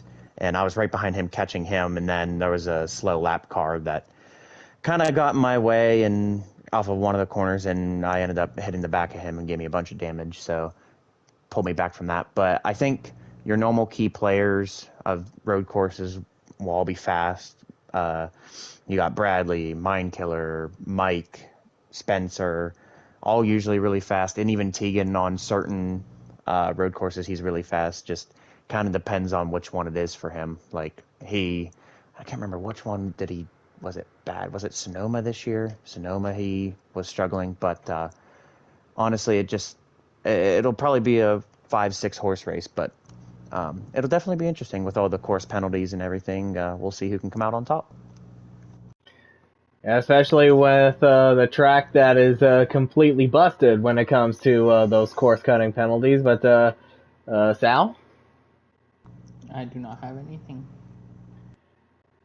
All right, so but anyway, congratulations on your third place finish tonight, Jared Hoff, and we will see you probably in a couple weeks at Darlington for the Southern 500.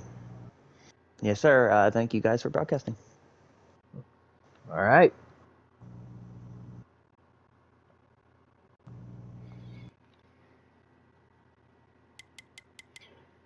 And now we will bring in fourth place finisher. That is Mr. Bradley Domer Jr. He had a quiet night, all things considered. I mean, he was running in the top 5 for basically the entire time. Yeah, he had a very good, quiet, very good points day. Yeah, and of course, even though he does already have 1 or 2 wins, so he is locked into the playoffs already. But of course, any point that you can get, even after you've already locked yourself in, will definitely help. And there is your 4th place finisher, Bradley Domer Jr. You had an overall very quiet night, but very good points race for you. So, how did the race go from your view? Well, if you would have told me last Sunday or even Monday with how bad I was, that I was going to finish 4th, I would call you an idiot. But I just kept my nose clean, stayed out of trouble, and had a nice battle to the line with Harris. But still a very good points result for you. But of course, it was basically a 3-horse race with Tegan and 2 of your teammates there. But was there anything that you could have done to at least go up there and challenge them, or at least go up to your teammates and help them win the race tonight? Yeah, blow up the racetrack. That simple answer. This track is terrible. To be that tight in a cup car here, I can only imagine what the truck's going to feel like this Wednesday in the midweek.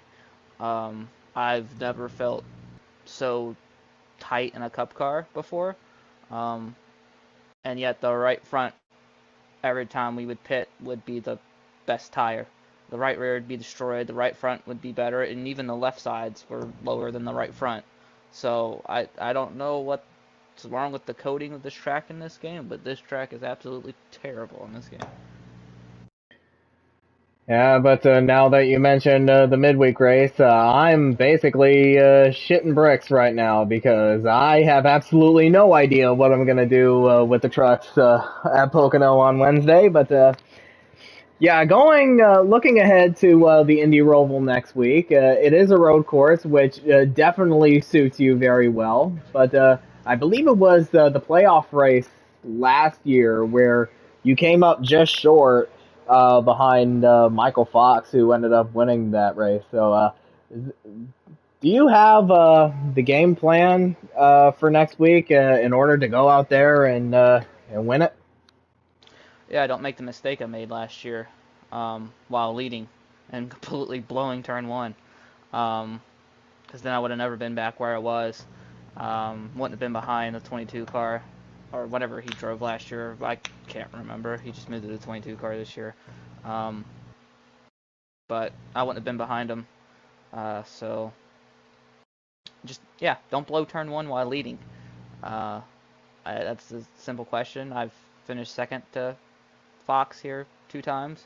One on a fuel strategy race. Shocker, because that's the only way he could win half the time. And then last year I just made a mistake and got put behind. All right, Sal? Got nothing for him. Good run. Thank you. And yeah, it definitely was a good run. But congrats on your 4th place finish tonight, and we will see you next week at the Indy Roval. Hopefully you're interviewing me first next week. Well, I hope so too.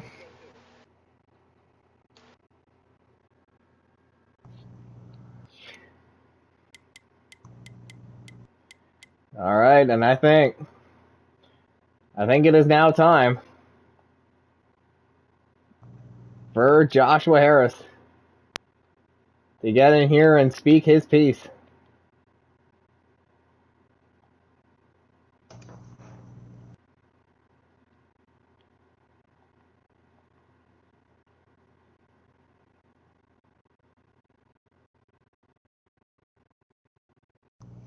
Pretty solid night for him as well. I mean, we were talking about it before the race, how he was on that cutoff bubble.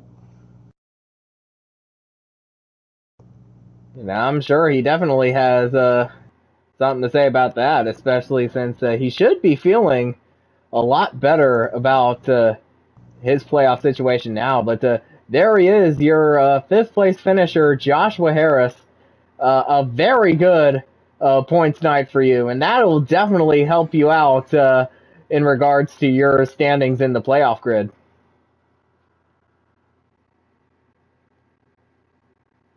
And I believe his mic is muted as well. Oh no, it's working.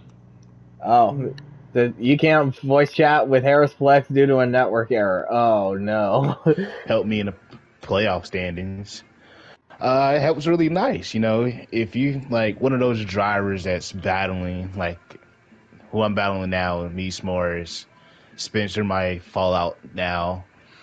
You gotta hope for a good day, good points, good finish, and I just gotta continue that I think we got 3 more races left, so I'm really, restart. Is my mic working? Y'all can hear me, right? Yeah, we can hear you, but I mean, you did get caught off a little bit at the start, but I think we got what we needed just now, so you're good. Yeah. Okay, so I mean, if you can't win, you just gotta hope for a good points day, and I felt like I had that today with a 5th place finish and I believe 7th in the stage. It's just about countering the people that you're racing against into the playoffs. So, outpointed 18, outpointed the 2, I believe, and the 10 didn't show up. Not sure how much I'll gain on him, but you just gotta continue doing that for 3 weeks. So yeah, that of course you were 8 points above the cut line entering tonight, but of course after that gap will be a little bit bigger now. Going to the end of the race and your battle with Bradley Domer Jr. How was that battle between you two? Give your thoughts on that. It was fun. We was gonna try to see if we can gain any time to the leaders before those green flag stops happen, but we both agreed towards the end of the race, let's try to work together, see how much time we can gain, and then by 2 or the final lap, we can battle for the position. And during that whole run, I could see I was better than him in turn 1, so I felt like if I can get around him in 1, I can hold him off the next 2 turns, and kind of faked me into a tunnel turn. He backed up his entry as I was trying to go a little harder into the turn and got tied off the turn, which he got a better run than me and got in my inside as we got into 3, and we were side by side off of 3, so it was pretty nice to have a clean battle. It's not a lot of people that have clean battles, but there's one like Bradley I can name who he would get clean, but if you had to rough someone up, you have to. Now, of course, we do have 3 more races of the regular season, and while your standings are a little bit better, would you say that you're still not completely out of the woods just yet? Yeah, no. Anything can happen between these 3 weeks.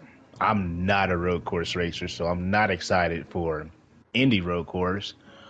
But the 2 races after that, Darlington and Talladega, as I stated to start this statement, anything can happen between those 2 races.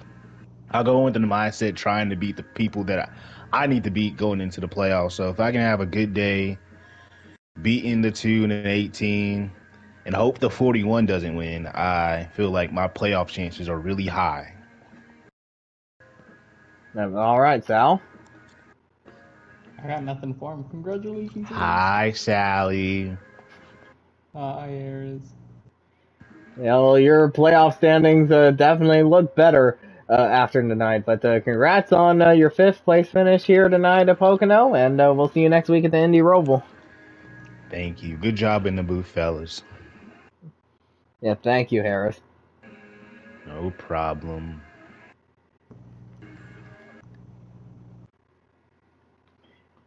And then with that, I think we will call stream. So Sal, final thoughts on the race? I mean, we've had 2 absolute barn burners back-to-back weeks, and I think next week is going to be kind of the same. I mean, some of these guys are starting to feel the pressure of the playoffs, while you got people like Tegan and Mike just trying to rack up playoff points. Then you have people like Harris, Morris, Spencer, who are probably going to start getting a little bit desperate as that points gap grows or shrinks, depending on what side of it you're on.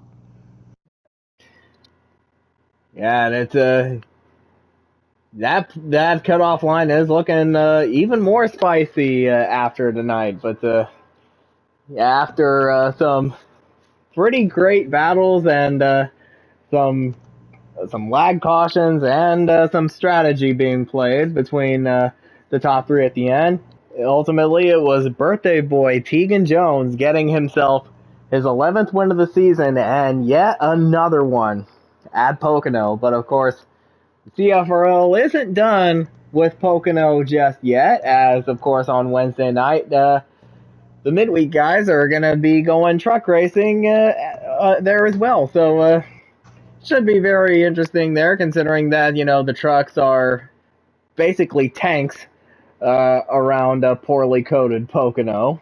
And should be a pretty fun one there. But of course, next week will be, I believe, our second to last road course race of the season and our last road course of the regular season at the Indy Roval, which, as I've said a couple times, it is very broken when it comes to the course cutting penalties, because you could have like half a tire on the other side of the curve and it will give you a slowdown penalty. So that's how bad it is. But of course we'll cross that bridge when we get there. But anyway, we would like to thank you all for watching tonight. So don't forget to like the stream, subscribe to the channel, and of course we'll see you on Wednesday for the midweek race at Pocono. But if not, then we will definitely see you next Sunday for the third to last regular season race at the Indy Roval. But until then, have a good night, everyone.